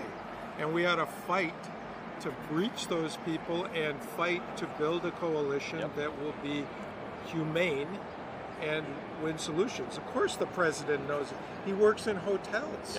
His hotels are filled with people who are immigrants, who have temporary protected status, who are undocumented, just like he knows it about the farm workers. So we are succeeding in pushing back against the horrific mass deportations that Stephen Miller and maybe 20% of the Trump base really despise all immigrants and want them all out of here. It's a minority position even in the Republican Party. Let's make common cause and let's get solutions. Very, very well said. And yeah, any final thoughts before I let you go? No. I just want to have my final thoughts are I really agree with what you said about coalition building. And when there are people who show they have a shred of humanity or decency, we should reach across the aisle. A lot of times on our side, I see problems. I see problems with people, I don't know about our side, I'm a Democrat. A lot of times on my side, our side. You can assume that. I might be a little bit further. It's okay, yeah. So a lot of times when I see people, they try to shut down anybody who disagrees with them even ever so slightly. Somebody could agree on 80% of issues, but, you know, think differently on one thing. And people on my side are often like, yo, get out of here. We don't want you, you crazy person. It's like, no. This is an opportunity to bring people into the coalition. Not Nazis. I'm not talking about Nazis. I'm talking about people with empathy, of course. So thank you for saying that, coalition building, and thanks for chatting. Thank you very much. What's your name? My name is Adam Mockler. Adam Mockler? My producer can give you a card. Okay. I don't know where he went, but thank you very much. Thank you for chatting. I know about you because my daughter told me about your podcast. And Really? So I thought, okay, I better start paying attention to what people her age are listening to. Midas Touch is a network that I work for, and absolutely killer. Thank you so much for being here, man. And I love the sign, too. Amazing sign.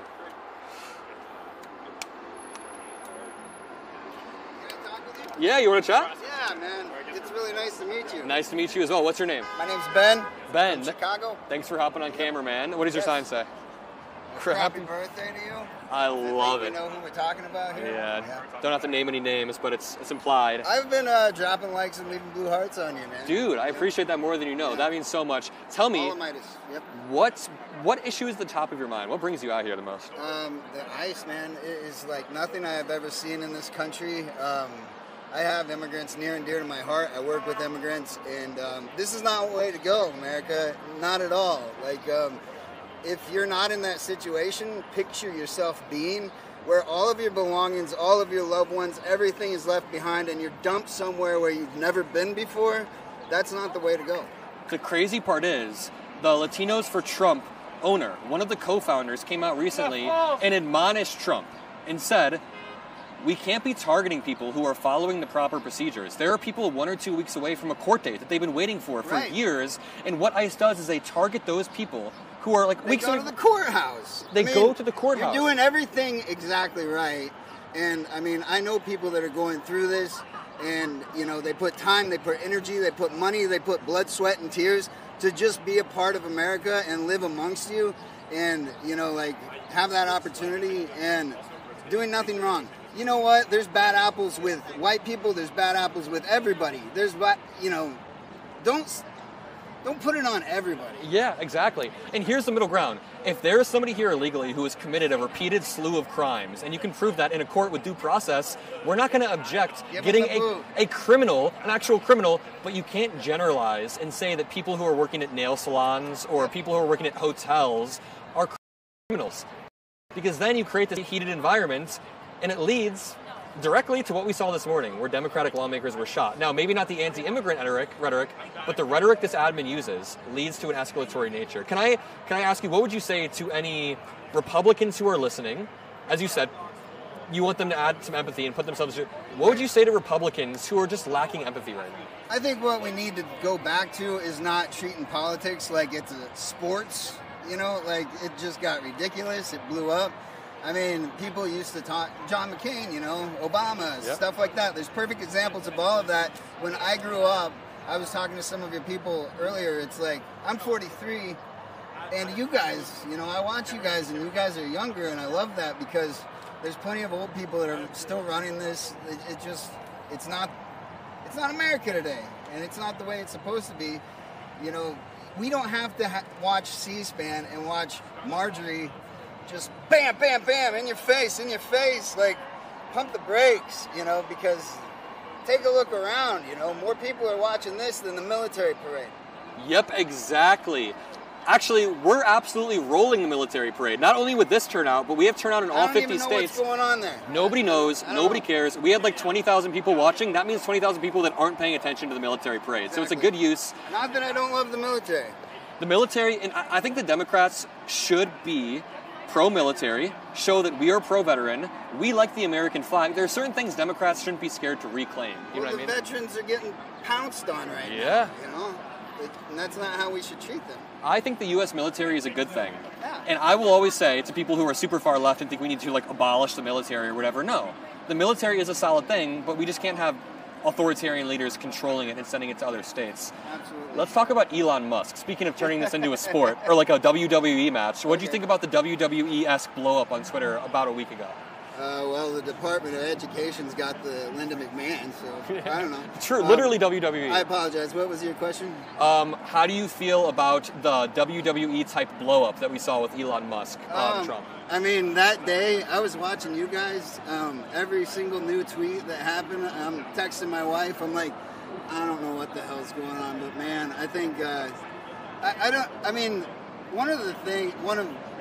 point quick to make, isn't all this ICE stuff and border stuff, isn't it about drugs?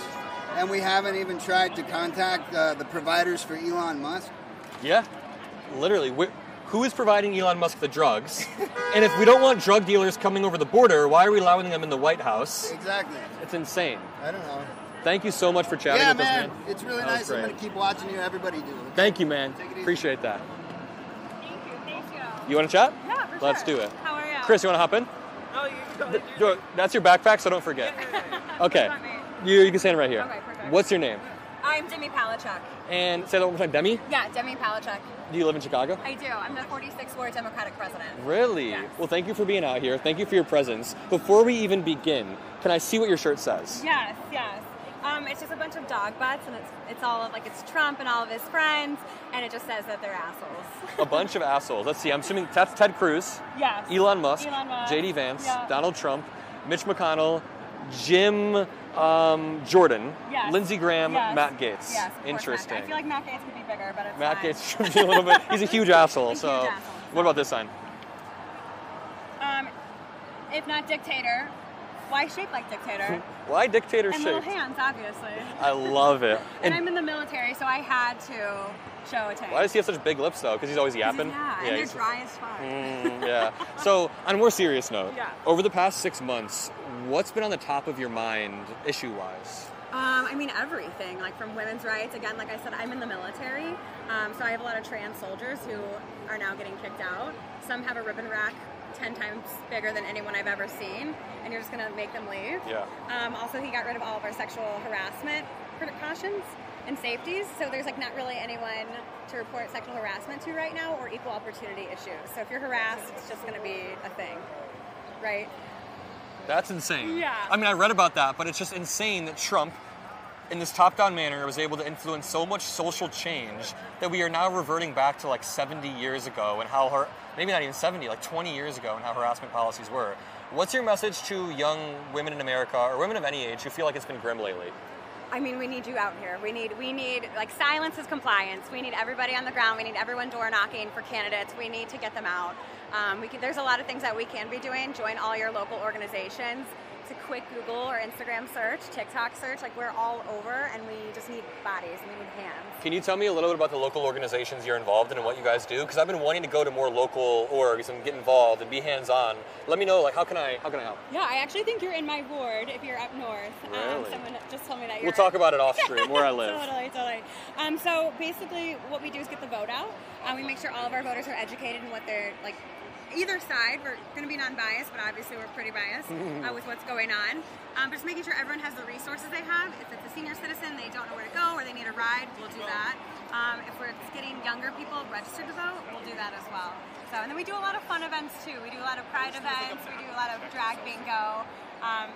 Women's rights events, and any event we do, we're always helping our community. So we make sandwiches, because a lot of our neighbors are scared to leave their homes right now. That is absolutely scary. Let's talk about deportation.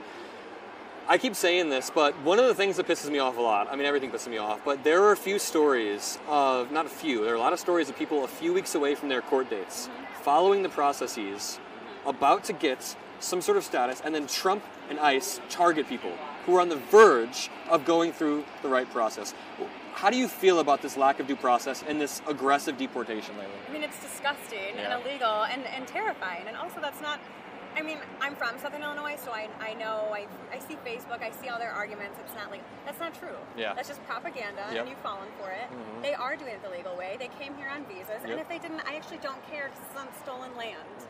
So, and I just believe in helping everybody. I don't know why that's so insane. You know what's funny? I keep saying this, but I've been to a bunch of Trump rallies because what part of my job is I go there, I debate people, I try to pull them a little bit over to our side.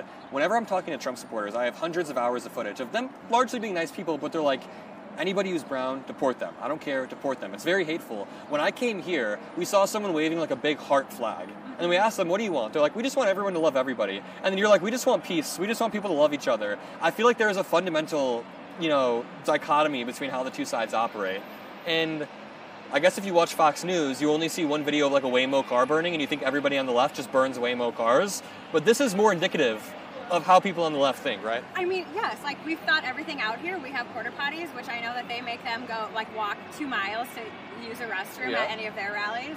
But yeah, we are here to make everyone feel safe and inclusive, and everyone is welcome and invited.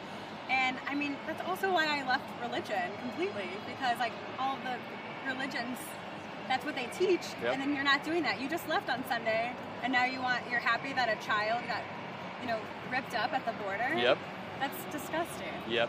It's insane, antithetical to Christianity, and it feels like there's a top-down level of cruelty that we're seeing where a lot of Trump supporters or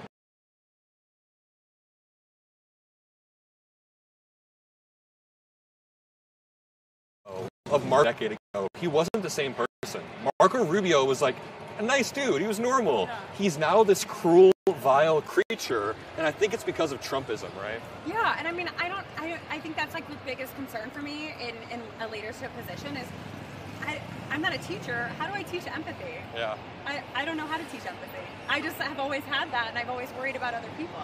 I guess it's leading by example, maybe. Like at that age, I think a lot of the times that I learned empathy that stick out to me is when my mom would teach me by example, or say like, hey, in that situation you're seeing right there, think about how that person feels, and instilling that in their most formative years, or I guess just using examples that are really close to home. Like, if you start talking to them about, like, deportations, they'll be lost. But if you're like, that homeless person you saw on the street, I remember this. When I was young, I saw a homeless person. My mom was explaining to me how to have empathy and how to, like, think about this. And that's probably maybe the... I'm not telling you how to teach kids empathy. I don't know. I mean, yeah, I don't...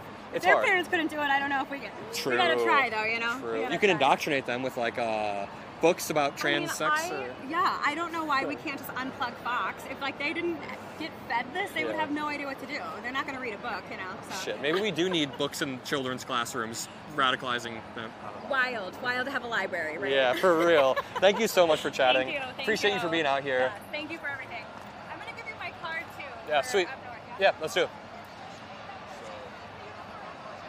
Sorry, what's up? What are you recording for? We are live on YouTube right now. You want to chat? Oh yeah. Sweet. Let's have this in the background. We are currently live. Okay. We run a pro-democracy channel, so we're out here just interviewing people about why they're here. Okay. What's your name? My name's Shawnee. Shawnee. Yes. And I want to ask you, I guess let's just start here. Over the past 6 months, what issue has been on the forefront of your mind? The Medicare and cutting the cost of that and everything, because it personally has affected me. Can you explain how this will affect millions and millions of Americans millions and millions of vulnerable Americans? Well, I'm 27, and I have chronic health issues that I can't get medicine for currently because of what happened. So I can only imagine what people older, 2, 3, 4 times my age, deal with. Because when I don't get that medicine, and even though I'm young, I still need that medicine in order to just do daily life activities. Because when I don't have that medicine, I end up in the hospital. I'm sorry about that. And the crazy thing is, too, is that while Republicans are stripping away Medicare, Medicaid, Social Security from millions of Americans, a lot of that money seems to be redistributed to people like Elon Musk, or the richest of the rich. How does that make you feel? It pisses me off because I'm somebody, I work 4 different jobs just to get by and make a living and have enough money just to be able to enjoy life. So I just think that when people who have more money just keep taking more, it's very greedy and very selfish, and they just don't think about people like us who are the reason that money is even circulated around. And the most insulated people in the country are making the decisions. So Elon's a billionaire. Trump is a billionaire. People in his cabinet are billionaires. I don't understand why they have the goal to cut Medicare, Medicaid, or U.S. aid like across the globe and hurt millions of people when they are insulated from all of the consequences. So I guess, what message would you have to people who felt like the past few months have been grim and they want a little bit of hope? Pray to God.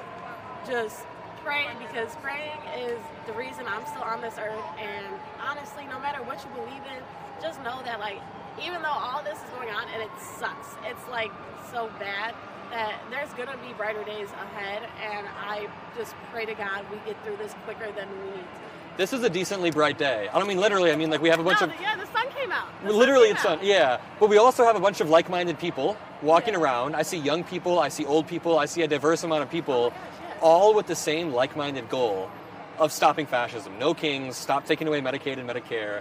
And I think that is a hopeful sign, right? I think the diversity here today, because there's a lot of protests in Chicago that don't have a lot of diversity. I think this is the most diverse one. And everyone's just like, no, this is not okay. We don't have kings. We are America. This is not across the ocean. We don't do kings here. We have a system. Go by it or demolish the entire thing. Everyone is just so loving, too. There was someone with a sign earlier that said, just protect our neighbors, right? Yeah. Now, when you look at the signs that Republicans hold up, it's like mass deportation now, get them all out, we don't want any of them. And here it's just like, let's love each other. There's just such an interesting dichotomy. Because love is what keeps everyone together, no matter what you look like, no matter what color your skin is. Love is the one thing that all humans can agree on and that we all experience. So we all know love is like I think love is humans' first language. Other than English, other than any type of language, love is the first language because you learn love before you can even learn how to talk. Yep. Very, very well said. And now Trump is kind of like damaging the instinctual love that people have built up in them, because then you go to these rallies and you hear people chanting mass deportations and it feels like you lose empathy. Trump supporters lose empathy. So I guess final question is, let me think about this carefully. My final question is, how are you going to spend the next few years to make sure that, you know, you're fighting fascism in every way? I think everyone should be treated equally. I'm very big on that. I'm very big on just giving love to everyone no matter what. There's a lot going on in the world, and I think love is something that everybody just needs right now, and we really need to focus on what we need to be able just to enjoy life. So we shouldn't have to come together like this for people to hear our voice. We should just be heard and respected and just loved for the jump. And America could be great if we just love and respect each other. That's what makes America great. Thank you so much for chatting. That was great. Enjoy the rest of the day. And you too. Yeah. We are going to head... Oh, what's up? And I'm going to give you this as well. Oh, sweet.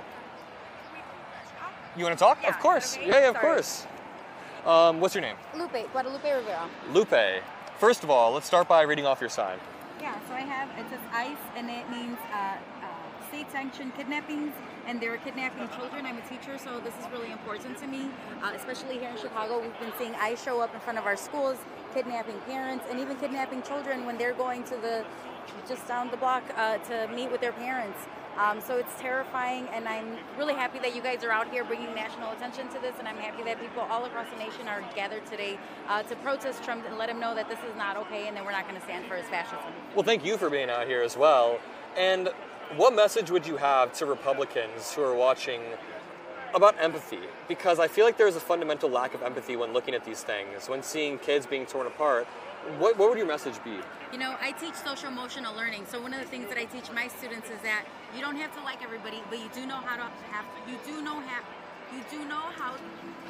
You have to know how to play well with each other, and you have to be respectful, and you have to accept that people are going to be here no matter what. So they need to learn how to play well with others. The ability to place yourself in other people's shoes and just think about how this is from their perspective, I think is incredibly, incredibly important. And it seems like that's just lost among a lot of Republicans. Absolutely. They see things happening to other people. When they were detaining all the farmers, they didn't care. But now that it's affecting their wallet, now they're interested, and now they want to make some changes. Now, that's not how it works. Now Trump comes out saying, I've been getting some calls from my farmers who are a little bit not pleased. Dude, you've been saying for months you were going to do this aggressive deportation. Now you're backing down, or chickening out, if you want to say? Yeah, he has a goal of 3,000 people a day. I don't know who he thinks is going to be doing all the other jobs that hardworking migrants and residents and citizens are doing. That's who he's supporting, not just undocumented people, but also citizens.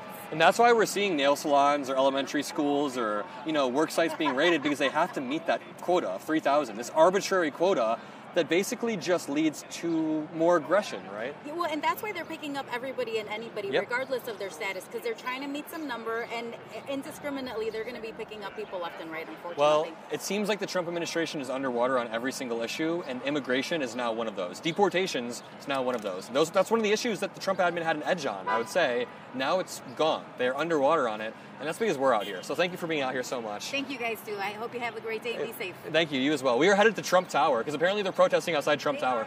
I see a pack real quick. Might be out of battery. This city would be, might be the prettiest city in the United States. It just moved here from Georgia. Was it off? And the thing is, when you look at this skyline, it is so gorgeous, 10 out of 10, except those giant Trump letters. It literally ruins the whole skyline. I'm telling you, like, I look out all the time, I walk the river, and I'm like, God, this place would truly be the most beautiful place in the world. But somebody, I'm not saying you should do this, but if those letters, those big Trump letters on Trump Tower were removed, it'd be a good thing. But I know that there's a lot of big protests going on around Trump Tower today, and I think that's where we're headed, right? We're about to go there with a ladder, and we're going to remove the letters. Okay. Yeah. We're going with a ladder. Midas touch is removing... No. The letters from the Trump Tower. That's right. Listen, if you really quick, I'm going to interrupt Adam again. My name's Chris Mowry. You might have seen me on Adam's channel before. You guys have shown so much love, and if you haven't already, double tap. Double tap this live stream. It helps push it out. Maybe share it to like a friend or a family member. And if you're watching, you see our videos, we want you to know two things. Number one, we love you so much and we appreciate you. And number two, make sure you subscribe down below. Subscribe down below and look up Chris Mowry on YouTube. Subscribe down below. You guys have shown so much love. I just hit 40,000 subscribers, which is insane. I was literally at like 8,000 the other day. So you guys are incredible. I love each and every one of you. So we're going to walk to Trump Tower. Let's just cut through the crowd, I'd say. It might cut off for 1 minute. Yeah, I can show you, like, because that's like, actually, I don't want to sit on. No. I know, Let's go walk to Trump Tower. Okay. So they're all taking Dearborn over and crossing at Dearborn. If we cut over, I don't know if we can. Yeah, if we cut. Oh, we can go this way? Yeah, if we cut, I think we should take the long. If we cut that way, we'll definitely lose it. I think if we go the long way like this. Yeah. Once we get to the river, we should have no issues. Yeah. Oh, yeah. Yeah. All right, we're walking to Trump Tower because they're protesting. So if you're watching now, stay tuned for the next 10 to 15 to 20 to 30 to 40 to 45 minutes because we are about to go to Trump Tower. Adam, let me ask you a question really quick. Yeah, what's up? I had a couple people come up to me. Now that, you know, most of my content is short form, TikTok, Instagram, stuff like that. And I've been on YouTube now, doing stuff with you, and some people came up to me literally while you were interviewing people, and were asking me about kind of the plan for this channel, uplifting Gen Z voices. And I've been telling people, like, we're in it for the long haul, right? This isn't just like 2026. No. It's not just 2028. Like, we're really trying to like build something here to like punch back against MAGA. I know I say it in like literally every video I film for the channel, but got any thoughts on that? People have been asking me. Yeah, the theory behind it is during the last election, we kind of got swept off our feet by MAGA media. You have people like Charlie Kirk or Joe Rogan relentlessly spreading every single issue. So when something happens, let's say the arrest of Senator Padilla, you have all these right-wing channels immediately controlling the narrative, and we don't have the response to that. So what we're doing is building a network. We're calling it Mockler Media, something like that. The Mockler method. I think Mockler Media is better. What do you guys think in chat? Do you guys like Mockler Media? Mockler Media. How about? I don't know. I was trying to think of something funny. I wasn't gonna be able to think of it. You were just gonna say a dirty joke or something. But here's the thing. What we're gonna do is build a system where we're able to push back and rapid respond to everything. We're able to punch back against MAGA in a way that they can't expect it.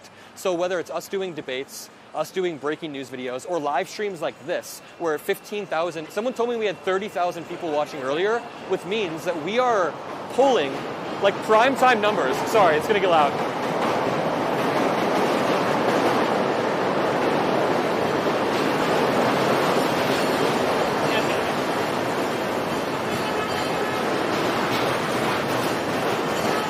Pretty good. It's getting loud, folks. If you can hear me, I love it. Okay, sorry, the train went over us. You asked for a Chicago live stream, you get all of Chicago, including the trains. So, sorry, to continue, what we're doing with Mockler Media, if you want to become a member and support Mockler Media, it'd be much appreciated. We're just scaling, we're expanding, we're building something that is so ruthless, relentless, fast, lean, mean, a media machine that cannot be beat. Yes, nobody can fucking beat this. Machine Mockler Media, MMM. First, we're going to go throw cameraman Nate off the river. That's Nate, we're throwing you off the river, buddy. I'm sorry. Yeah, sorry. No, I'm You kidding. guys get to come with Guys, us. show some love in the comments for the cameraman. Cameraman Nate is walking. He's killing it. Having to walk backwards. He's walking backwards through to insane Chicago. crowds right now. We got 13K strong. Look at all these amazing comments. Yeah, you guys are the best. You guys are the best. I can't speak. 37K at one point, someone says. Yeah, we had 37K. I think it got disrupted because the Wi-Fi went down and like 10K people left, but which we probably could have hit 40. Yeah. But to continue, let's cross over there and see what's going on at Trump Tower. Oh yeah, it's like right here. Should we grab some drinks on the river in between this and... That's right. That's right. You said it. You're the one that asked. I did not say that. You said that. Yo, look at... I should be live on TikTok too, and I should also be. Look, show the view. Wow. That is incredible. So this is what I'm talking about. Well, you can't see it yet, but Let's walk over here a little bit. Truly, one of like the prettiest cities in the country, maybe the prettiest city, at least for a few months when it's warm. The problem is that when you come see this amazing view, it's going to be interjected by this shitty guy's name, Trump. Yeah. It's a terrible name. So that's why Adam and I are on the way right now with the ladder. We are going to remove the letters. We're going to remove the letters from Trump Tower. No, we're not going to do that. We're just going to rearrange them, if anything. We're just going to rearrange them. It's going to say... quick on your feet, go. Pump. Nice, nice. We don't have two P's. Nice, nice. We only have one P. That was good, Adam. That was great. Wow, dude. This is... How many people do you think are here? It's got to be... I mean, they suspected 10K, but there's got to be... I mean, there's a lot of people. I'd say in the 10K ballpark, but the thing is the protest goes all the way down the street. Let's stop right here for a minute. The protest goes all the way down the street, and there are like multiple streets that are covered. You want to sit here for a sec? Right, yeah. Sorry. Dude, there's so many good signs. I'm just analyzing. Maybe now that we're out in the open, we can join the crowd. Well, that's the plan. Can I show you guys what I thought was the best sign? Yeah, let's hear it. See it. All day. Check these out. Best sign? No kings. That is cool. Yo. Damn. That artwork is insane. Wow. 3 feet wide, 4 feet tall. Wow. That is incredible. Yeah, they did pretty good. Pretty decent job. Dude, thanks for showing us that, man.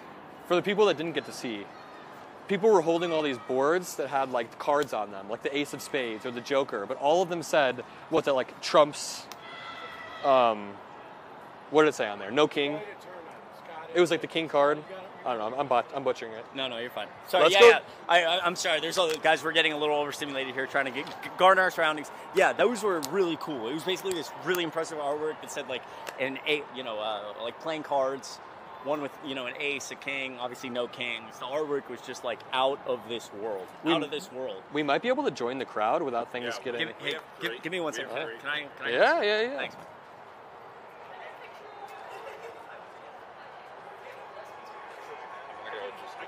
Footage of the crowd.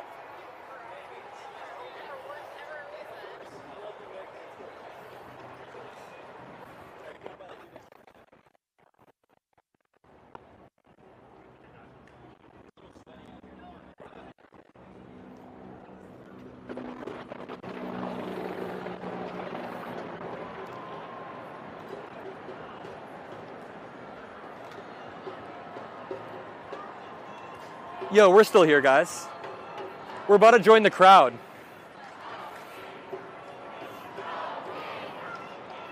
Okay.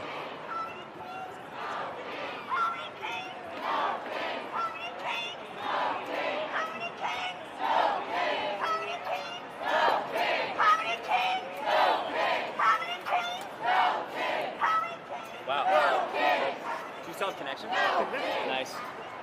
I love how we're just in front of the police flag line. Nice. I love it.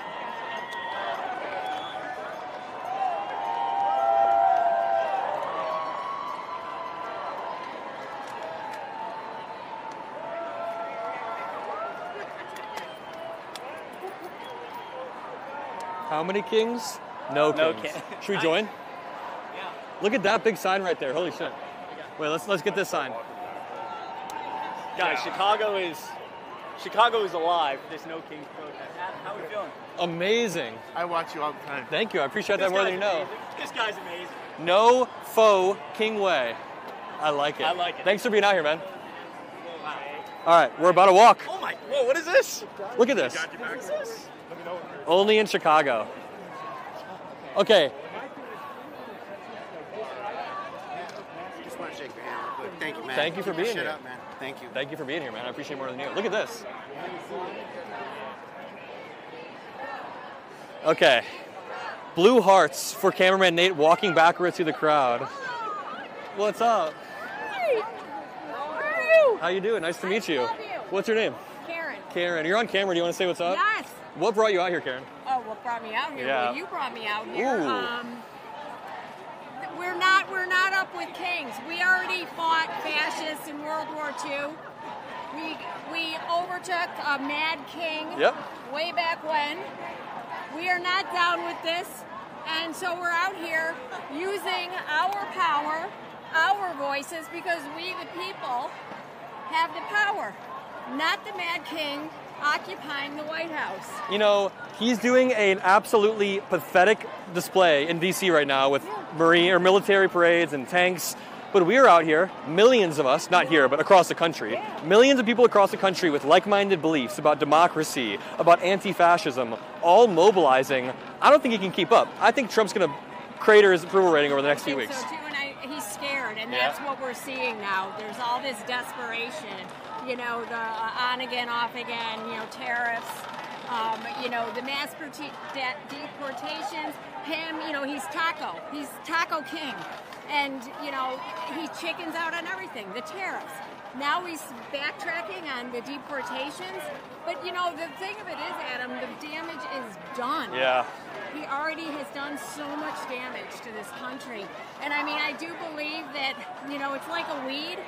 When you have a new weed that's sprouting up, if you get it right away, right? That's how you get rid of it. Yep. If you let it grow and those roots go deep, it's a lot harder. So I urge everybody out there, get out here with us. Now, this is your country. This is our country and our democracy.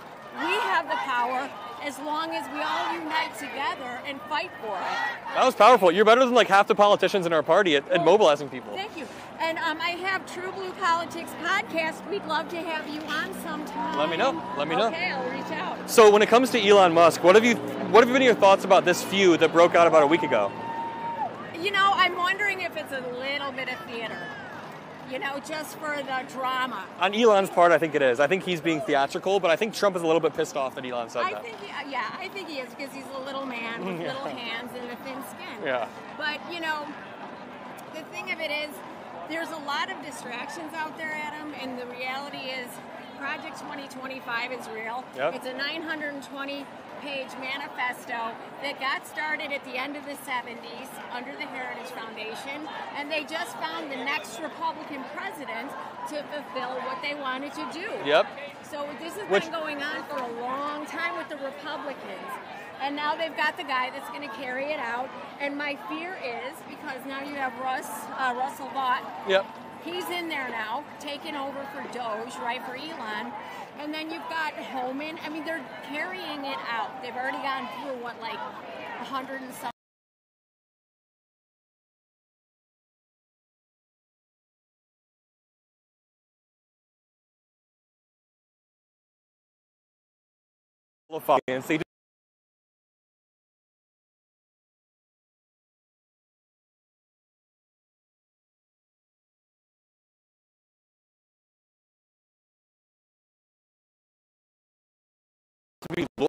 They really quickly. Did you hear about the Minnesota lawmakers that were shot this morning? And it's devastating, and it's scary. This should not be happening. But you know, when they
about